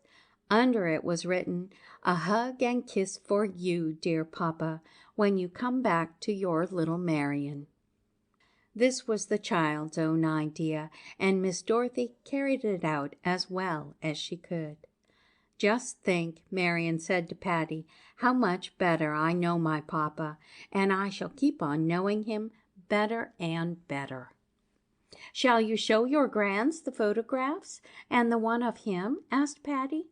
"Yes," returned Marian thoughtfully. "Miss Dorothy thinks I ought to, and that I shall have to tell about my writing to him. I think Grandma will be glad, and maybe Grandpa will be too, though he won't say so." Miss Dorothy, overhearing this wise remark, smiled. She quite believed that both Mr. and Mrs. Otway would be glad. As the days were getting both colder and shorter, Miss Dorothy decided that, for the present at least, she must give up coming home every week, and must wait till the Christmas holidays before seeing her family again. On the day she announced this, she said also that Mrs. Otway had said that Marian had stayed away long enough. Miss Elmira Belt was getting better, and her sister could now help with the sewing, especially as a niece was coming to help her. So as Marian needed a new frock, she must come home the following Monday with Miss Dorothy. Mrs. Hunt had said she was longing for a sight of her chickadee. Mr. Otway had remarked that it would be pleasant to hear a child's voice in the house once again, and so Marian must go. Patty was in tears at this news, and Marian herself looked very sorry. "Don't you want to go?" asked Miss Dorothy. "Tippy and Dippy are very anxious to see you, and so is Rosamond. I saw her sitting in your room all alone the other day, and she looked very forlorn." Rosamond was Marian's big doll. I told Ruth you were coming back, and she said, 'Good, good. Give my love to her and tell her I am crazy to see her. I've had the whooping cough, and I'm not a bit afraid of her.' Then, too, Miss Dorothy bent her head and whispered, 'Someone who has the room next yours misses you very much and longs for her little neighbor.' Marian smiled at this, but at sight of Patty's tears grew grave again. 'If I could take Patty with me,' she said, 'I should not mind it a bit.' 'Maybe Patty can come some time. Mrs. Hunt asked me to bring her and to let her make a little visit there at her house, so we will think of it later on.' This was so pleasant a prospect that Patty brightened up, and though at parting she could not be comforted, Marian went away rather happier than she expected. There would be some excitement in getting back. She would go to see Mrs. Hunt very often, and perhaps Ruth Deering would come to see her, or her grandmother would let her spend an afternoon with Ruth sometimes. Mrs. Otway approved of Ruth, she remembered. But here the thought of Patty came up, and Marian realized that no one could take Patty's place. Dear, bright, funny, affectionate Patty, who had been so generous and loving, though she did fly into a temper sometimes and say things she was sorry for afterward. She had tried to help Marian with her writing, and had encouraged her so that now Marian could form her letters very well, and need not be ashamed when she went back to school. Then, too, Patty had pressed upon her a favorite book of fairy tales, which they had read together, and which had been the groundwork of many delightful plays. Oh no, there was nobody like Patty. Yet, as Marian walked with Miss Dorothy up the familiar street, she felt that it was not bad to get back again. There was Mrs. Hunt watching out for her at the gate to give her a tremendous hug and many kisses. There was Miss Hepzibah Toothaker, pleasant as pie, at the door to welcome back the child. "Here she is," cried Heppy, and from his study rushed Grandpa. From the sitting-room issued Grandma, both eager to get to Marian first. Hi ho, little girl," said Grandpa. "It is good to get you back again." "Well, my dear, how are you? Come kiss Grandma," came from Mrs. Otway, and Marian, pleased and surprised, felt that home was not such a bad place after all. Then there were Dippy and Tippy, and also a surprise, for Heppy mysteriously led the way to the woodshed, which was just outside the kitchen, and what should Marian see there but 3 new baby kittens, with Tippy proudly rubbing and purring around. Marian was on her knees before them in a minute, and had picked out the prettiest to cuddle. "Oh, if I might only keep this one," she said, "and perhaps we could find homes for the others." "I guess Miss Otway ain't going to allow 3 cats underfoot," said Heppy discouragingly. And indeed, when Marian made her request to keep one of the kittens, she was straightway denied. "You may keep 2 cats," said Mrs. Otway, "but no more will I have. If you choose to get rid of one of the larger ones and keep the little kitten, I have no objection, but you will have to decide that for yourself." But here, as usual, Mrs. Hunt came to the rescue. "Now, Chickadee," she said, when Marian told her the dilemma she was in, "you just let me have that nice big gray cat of yours. Our house cat got so he wouldn't live anywhere but in the stable, and grew so wild that I scarcely ever saw him. Finally, he went away altogether. You bring Dippy here, and then you can see him as often as you want to." Although Marian hated to give up Dippy, she knew he would have the best of homes with Mrs. Hunt, and she did yearn so for the new kitten that she finally decided to turn Dippy over to her good friend.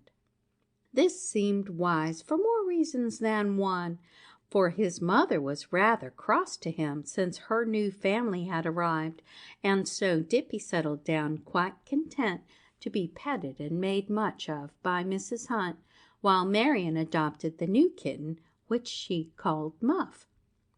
As Tippy's real name was Tippet, she thought Muff and Tippet went rather well together. One of the other kittens found a home with Ruth Deering, but the third was still unprovided for. Lessons did not stop, although there was no Miss Emily to hear them. Miss Dorothy told Marian every day what her class would have the next, and Mrs. Otway heard her granddaughter recite whenever she had time. When she did not, Miss Dorothy gave up a half-hour in the evening to the child, so she managed to keep abreast with her schoolfellows and made great progress with her writing, now that she had more time for practice, and since the weather housed her more than formerly. The photographs were sent off a good 3 weeks before Christmas, and a duplicate set was made for the Grands, as well as one for Mrs. Hunt. For, Marian said, if the Grands don't care about Christmas gifts, I do, and I like to give. As for Miss Dorothy and Patty, Marian was at her wits' end to know what to bestow upon them. She consulted Miss Dorothy as to Patty. Miss Dorothy, she said, I shall be very unhappy if I can't give Patty a Christmas gift, and I haven't a thing in the world she would like. Miss Dorothy, who was busy with some fancy work for Christmas, did not reply for a moment, and Marian could see that she had on her thinking cap. Yes, you have something, presently said Miss Dorothy. You have the third kitten. Oh, Miss Dorothy, do you think she would like him? I am sure she would be delighted. But won't the dogs eat him up? No, they're not allowed in the house, and Jip is so intelligent that she will understand that neither she nor her puppies must touch the kitten.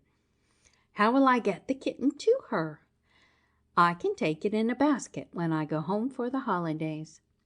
You always do what I hope you will, confessed Marian. If all the thank yous I feel were piled up, they would reach to the skies. I am sure, laughed Miss Dorothy, nothing could express your gratitude more perfectly. What shall you name the kitten? I think it would please Patty if he came to her with a name already attached to him, a name that you had given him. Marian sat thinking. Then she smiled, and her smile grew broader and broader till she broke out with, I know what to call him, Prince Puff. And I will tell her that he is the fat toad in a new form. He is still under enchantment. Miss Dorothy laughed, for she knew all about the play under the big tree near the factory. I think that would please Patty mightily, she told Marian. And isn't it funny, Marian went on, his name rhymes with Muff. Patty will like that, too. She likes us to have things alike, so I will have Muff and she will have Puff, Muff's brother. I am so relieved to have Patty's present all settled. But for her beloved Miss Dorothy there was still nothing, so Marian racked her brains to devise some gift. At last she decided that nothing was too good for one she loved so well, and that as the most precious thing she possessed was her father's photograph, she must give that to her teacher. So just before Miss Dorothy took her departure for the holidays, she went to her to slip a small package in her hand. On the outside was written, I am giving you this because I love you so much. A Merry Christmas from Marian. You mustn't open it till Christmas Day, she said earnestly. I will not, Miss Dorothy assured her. Thank you now, dearie, for I am sure whatever it is, I shall be pleased to have it. I wish you were going to spend the day with us. I wish so too, but Grandma said I had already been at Revel long enough to wear out my welcome. I didn't see a sign of its being threadbare when you came away, Miss Dorothy told her. Now, have we Puff all safe? Yes, He is asleep in his basket. You won't forget to tie the card around his neck with the red ribbon." "No, I'll not forget." "You must be sure to look on the inside knob of my clothes-press door the first thing Christmas morning." "I won't forget that. I think it is fine to have a secret waiting in there for me. Here is the key. I know I can trust you not to open it till then." "Indeed, you can trust me." "I am sure of it. Now give me a good hug and a kiss for Patty, for I must be off." Marian needed no second bidding, and in a few minutes was watching Miss Dorothy go down the street carrying the basket that held Puff, and walking swiftly to catch her train. There were big tears in Marian's eyes as she turned from the window, for it seemed as if the sunshine had faded away with Miss Dorothy's going, and that Christmas would be only a gray, everyday sort of time, with no Patty to make it merry, and no Miss Dorothy to add to its cheer. However, when her grandmother called her, it was to do rather an interesting thing, for a Christmas box for the poor minister of a distant parish was to be packed, and Marian enjoyed handing her grandmother the articles to be put in and to talk over them. Grandma knew the circumstances of the family to whom the box was going, and that there was a little girl somewhat younger than Marian to whom her outgrown clothes would go. Marian thought she would have enjoyed sending something more personal, and said so. "Is there something you can make a sacrifice of, my child?" asked her grandmother solemnly. "Christmas is the time for that, you know. Our Lord gave his best to us, and that is why we also give." Marian turned over in her mind her various possessions. She simply could not give up Patty Wee after all the dangers she had been through. Neither could she part with her big doll, for that had been Annie Hunt's, and had been given to herself only because Annie's mother was so fond of Ralph Otway's daughter. Muff was out of the question, for he would smother in that box. But there were the paper dolls Miss Emily had made. She could give them. So she went upstairs, took out the envelope which contained these treasures, softly kissed each painted face, and said, "You are going to a new home, my dears, and I hope you will like it. Good-bye, Mr. Guy Mannering. Good-bye, Mrs. Mannering. Good-bye, little baby." She put them all back in the envelope and carried it downstairs. "I am going to send these to Mary Eliza," she said steadily. "They are the paper dolls Miss Emily made me." "That is my good girl," said her grandmother. "Your gift will come back to you in some other form some day. I am much pleased that my little granddaughter is so disposed to be generous with the bounties the Lord has bestowed upon her." And Marian felt quite light-hearted the rest of the day. Her spirits, too, were further lightened that afternoon, when she was made the special messenger to carry Miss Elmira Belt the very lavender and white wrapper which she and Patty had picked out that day when they were doing the make-believe shopping. Marian, of course, told Mrs. Hunt all about it, and as one of the guild which looked after such things, it had been voted to give Miss Elmira some such present, and Mrs. Hunt had gone with Mrs. Perkins to select it. They had all agreed that Marian's choice was such a good one that it must be bought if possible, and fortunately Mrs. Hunt was able to get the very wrapper she wanted.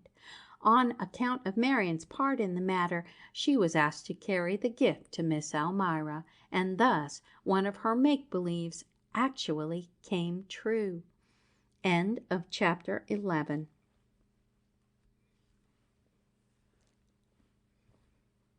Little Maid Marian by Amy Blanchard. Chapter 12. The Christmas Tree. Christmas morning, Marian awoke very early. She slipped out of bed and went to the window. A few stars were still in the sky, though the gray dawn was stealing up the land. In a few minutes the church bells pealed out upon the wintry air. Marian folded her hands and thought of the shepherds and the wise men, the little infant Jesus in the manger, and all the rest of the beautiful story. But it was cold by the window, and she determined to get back into bed till she should be called. Then she suddenly remembered that this was first thing in the morning, and that she need not wait to open Miss Dorothy's locked clothes press. She could find out what was there. So she softly struck a match, lighted her candle, and tiptoed across the floor, first taking the key from its place on the mantel. For a moment a wild hope came to her that it might be a Christmas tree, a little one, behind that locked door. But that idea faded away, for she remembered that Miss Dorothy had said, "I would like to set up a Christmas tree for you, dearie, but it is your grandma's house, and I would not have the right to do it if she disapproves, and so it could not possibly be a Christmas tree." She set down her candle, unlocked the door, and felt for what should hang on the knob inside. As she did so, she smothered a little cry of delight, for her hand grasped a well-filled stocking. Quickly unfastening it, she scurried back to her room with the treasure. In another moment she was snuggled down under the warm covers, examining the contents of her stocking. It held all the foolish and pleasant things which such stockings usually hold, and to these were added sundry little gifts. A note pinned on the outside read, "Dearest Marian, I hope you will like your stocking. It is exactly such as Patty will have, and I know you will be pleased to have it so. A Merry Christmas from all of us at Revelle. Lovingly yours, Dorothy Robbins." A stocking just like Patty's! What joy! Perhaps at that very moment Patty was looking at hers. It was so delightful to open the small packages, to find a beautiful paper doll for Miss Emily, a funny cheap toy from each of the boys, a silly monkey, a quacking duck, and a jumping jack, a little fairy tale book from Patty, and, oh wonder, the Roman sash from Miss Dorothy. Even Mr. Robbins and Aunt Barbara had contributed, the former a little purse with a 10-cent piece in it, and the latter a box of her famous nut candy. Surely never was a stocking more appreciated and more gloated over. It was broad daylight, and her grandmother was calling her before Patty realized that her candle had burned down to its socket and that it was time to get up. She huddled her gifts back into the stocking and hurried to get bathed and dressed, for a day beginning so delightfully must surely have more happiness in it. And indeed this did seem to be so, for though her presents from her grandparents were, as usual, useful, among them was a set of furs, just what Marian had longed for since she saw Patty's, and there was also a little typewriter for her very self from Grandpa. Marian's mustard seeds were surely doing their work. There were buckwheat cakes for breakfast, too, and Heppy beckoned Marian to the kitchen afterward. A row of mince pies stood on the table, and at the end of the row was a little scalloped one. "For you," said Heppy. There was a pair of queerly shaped figures, too, among the ginger snaps. Heppy gave a funny chuckle as she picked them out. "I guess nobody'd know what they're intended for," she said. "I guess I won't go into the sculpting business, for I find I'm no hand at making figures." But Marian was as delighted with these as if they had been perfect, and bore them with the rest of her things to show Mrs. Hunt. Her grands had smiled indulgently when she showed her stocking, but had not seemed to think very much of it. Mrs. Otway said she supposed Miss Dorothy had paid a pretty penny for the sash, and it was more than she ought to have done. Mr. Otway thought Marian must be too big a girl to care for jumping jacks and such foolishness, but that was the most that was said. One of the events of Christmas Day had always been the visit to Mrs. Hunt, for this usually meant the best of the day's doings, and Marian was always in a hurry to get off. But this time she was not in such haste, for she liked to linger over her delightful stocking and enjoyed trying her typewriter while her grandfather showed her how to use it. So it was not till her elders set out for church that she was ready. Her cough shut her out of any church going for a while, but she begged to wear her new furs to show Mrs. Hunt, and was given consent. The church bells were all ringing as she entered Mrs. Hunt's door. "I thought you wouldn't get here at all," said Mrs. Hunt in response to Marian's "Merry Christmas." "I was getting real anxious about you. Come right in out of the cold. What made you so late, chickadee?" "Because it has been such a glad morning," Marian answered. "I don't care anything about moving mountains any more, though it would have been nice to have a tree, too." "It would it? Well, I don't know. Is that for me?" as Marian presented the book of photographs. "Well, I declare, isn't that you all over? This is a Christmas gift worth having. What a Miss Dorothy it is. Come, kiss me, dearie. You couldn't have given me anything I like better. Now tell me what has made you so glad." Then Marian displayed her stocking and her furs, and was describing her typewriter when Mrs. Hunt said, "Then I suppose you won't care about what I have for you." "Oh, Auntie Hunt, you know I always care," returned Marian reproachfully. "I never had a Christmas stocking before, and I did so want furs." "Bless her dear heart! Auntie Hunt was only teasing you a little. Well, I don't believe what I have will wait much longer, so perhaps we'd better go look at it." And she led the way to the parlor. Marian wondered at this, for she was not such a stranger as to be taken there even upon such a day as Christmas. What could Mrs. Hunt have in there that she couldn't bring into the sitting room? She had always had Marian's present and her little basket of goodies set on a side table, and why must they be in the parlor today? She wondered, too, why Mrs. Hunt fumbled at the doorknob and rattled it a little before she went in. But when she saw at the end of the room a bright and dazzling Christmas tree, she forgot all else. It was such a glittering, shining affair, all wonderful ornaments and gleaming tinsel, and was a joy to look upon. From the flying angel at the tip-top to the group of sheep on a mossy pasture at the foot, the impossible had happened. Faith and works had triumphed.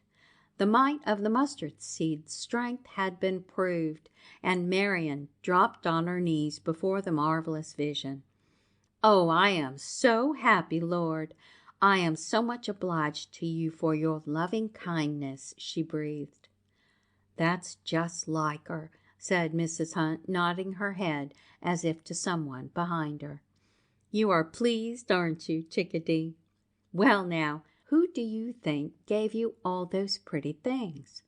Mr. Hunt cut the tree and brought the moss. I'm ready to confess I helped with the trimming, but who did the rest?" "Miss Dorothy," promptly replied Marian. Mrs. Hunt shook her head. "Wrong guess," she said, laughing. "Stand right there and shut your eyes while I count to 10. Then see if you can make a better guess." Marian did as she was told, squeezing her eyes tight together lest she should be tempted to peep at the tree. As 10 fell from Mrs. Hunt's lips, her eyes opened, not upon the tree, for between her and it stood the figure of a tall man who held out his arms to her. Marian stood stock still in amazed wonder, gazing at him fixedly.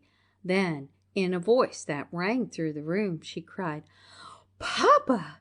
Papa!" And in an instant his arms were around her, and she was fairly sobbing on his breast. "It's almost more than the child can bear," murmured Mrs. Hunt, wiping her eyes. "I don't know that it was right to surprise her so. Maybe it would have been better to prepare her." But Marian was herself in a little while, ready to hear how this wonderful thing happened. It was all on account of that little book of photographs, her father told her.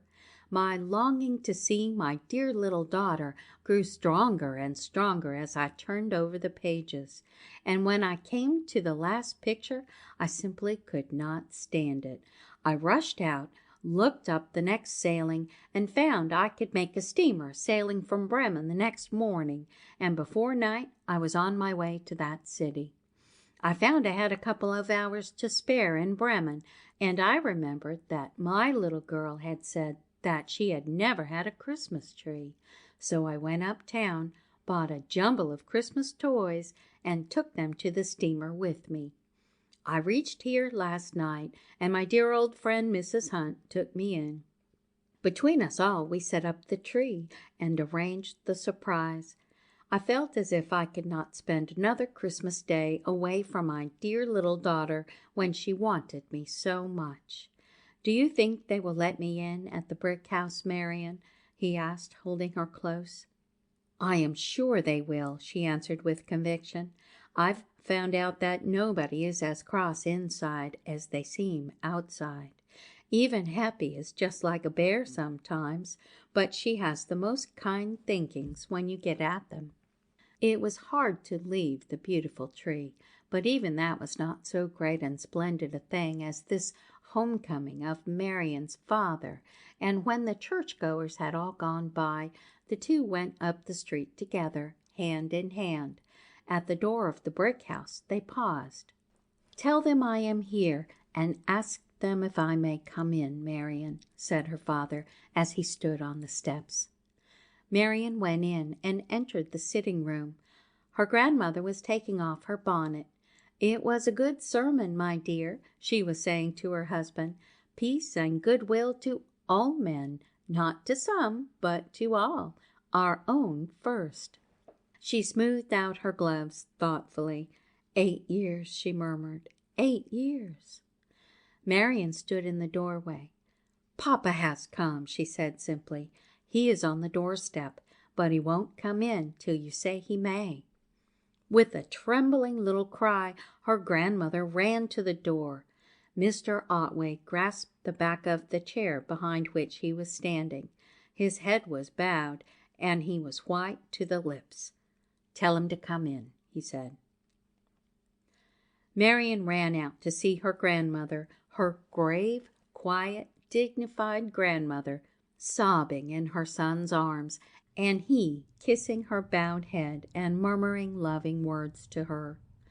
"Grandpa says, please come in," said Marian, giving a message with added politeness, and with one arm around his mother and the other grasping Marian's hand, Ralph Otway entered his father's house to meet the hand-clasp of one who for more than 8 years had forbidden him entrance.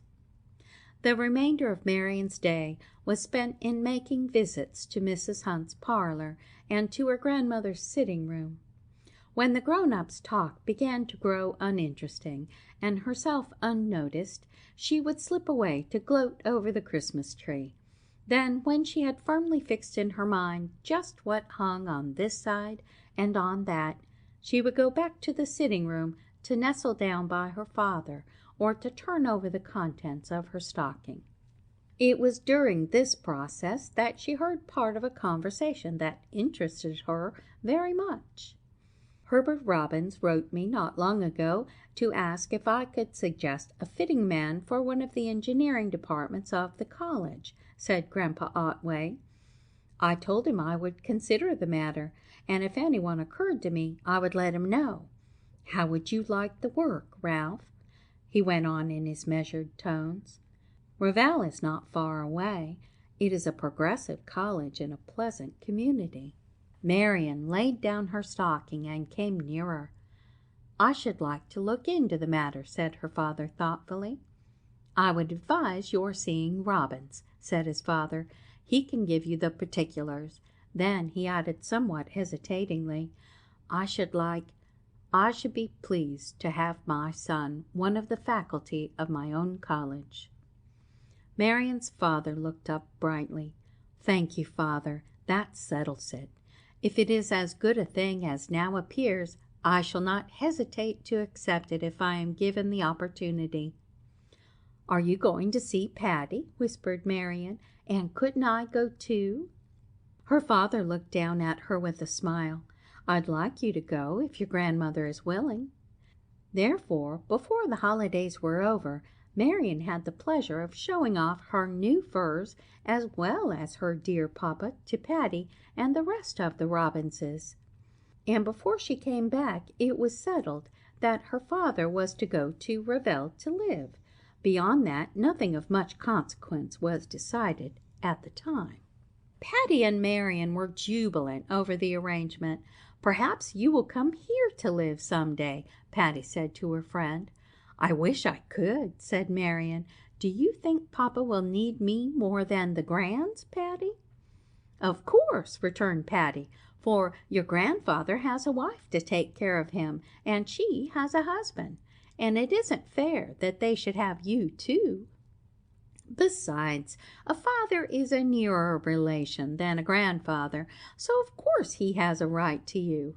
And this quite settled it in Marian's opinion. The little girls had 2 happy days together when Marian enjoyed Patty's tree and her Christmas gifts, only in a little less degree than her own. She was pleased to find that Puff was already a great pet, and that Patty had all sorts of mysterious things to tell about him, of how he would steal out at night and become a real prince between midnight and dawn, and of how Miggy-Wig had deserted the cave and was no longer a doll, but that she had worked her enchantments only so far as to turn Puff from a toad into a kitten during the day, so the little cat did actually appear to be more than an ordinary animal to both children. It took only a short time for Marian and her father to become great chums, and they had many good times together, sharing many secrets which they did not tell the grands. Miss Dorothy did not go home very often during the winter, so on Saturdays and Sundays, when her father came home from Revel, Marian took many pleasant walks with the two. Sometimes they made an excursion to the city when real shopping took the place of make-believes. Marian went back to school after the holidays and never failed to stop every day to see Mrs. Hunt. It was in the spring that she learned from this good friend that her father did not tell her all his secrets, for one day when they were talking of that happy Christmas day, Marian said, "What do you suppose Miss Dorothy did with the Christmas gift I gave her? I have never seen it anywhere, and she has never said a word about it." "What was it?" asked Mrs. Hunt. "The photograph of Papa that he sent me. I wanted to give her something very precious, and that was the best thing I had." To Marian's surprise, Mrs. Hunt threw back her head and laughed till the tears came, though Marian could not see that she had said anything very funny. When Mrs. Hunt had wiped her eyes, she remarked, "We shall miss Miss Dorothy next year." "Why, isn't she coming back to teach?" asked Marian in dismay. Mrs. Hunt shook her head.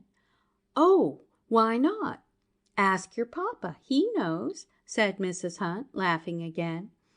But before Marian had a chance to do this, Patty came to make Mrs. Hunt the long-promised visit, and it was Patty who guessed the secret.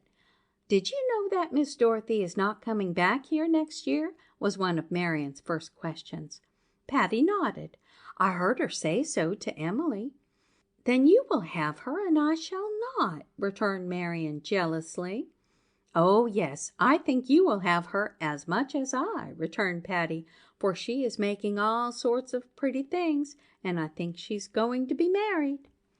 Be married? Such a possibility had never occurred to Marian. "Oh, dear," she began. Then she brightened up, as she thought perhaps it might be the new rector Miss Dorothy was going to marry. In that case, she would be living in Greenville. She remembered that the young man often walked home with her teacher. It would be a very nice arrangement, Marian thought.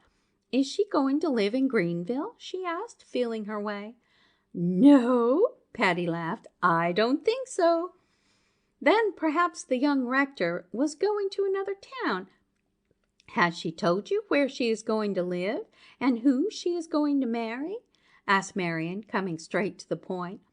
"No, but I know she is going to live in Revel, and I hear her and Emily talk about someone named Ralph."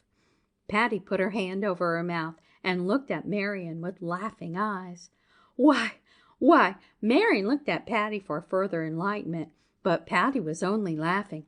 "Why, that's my papa's name," said Marian.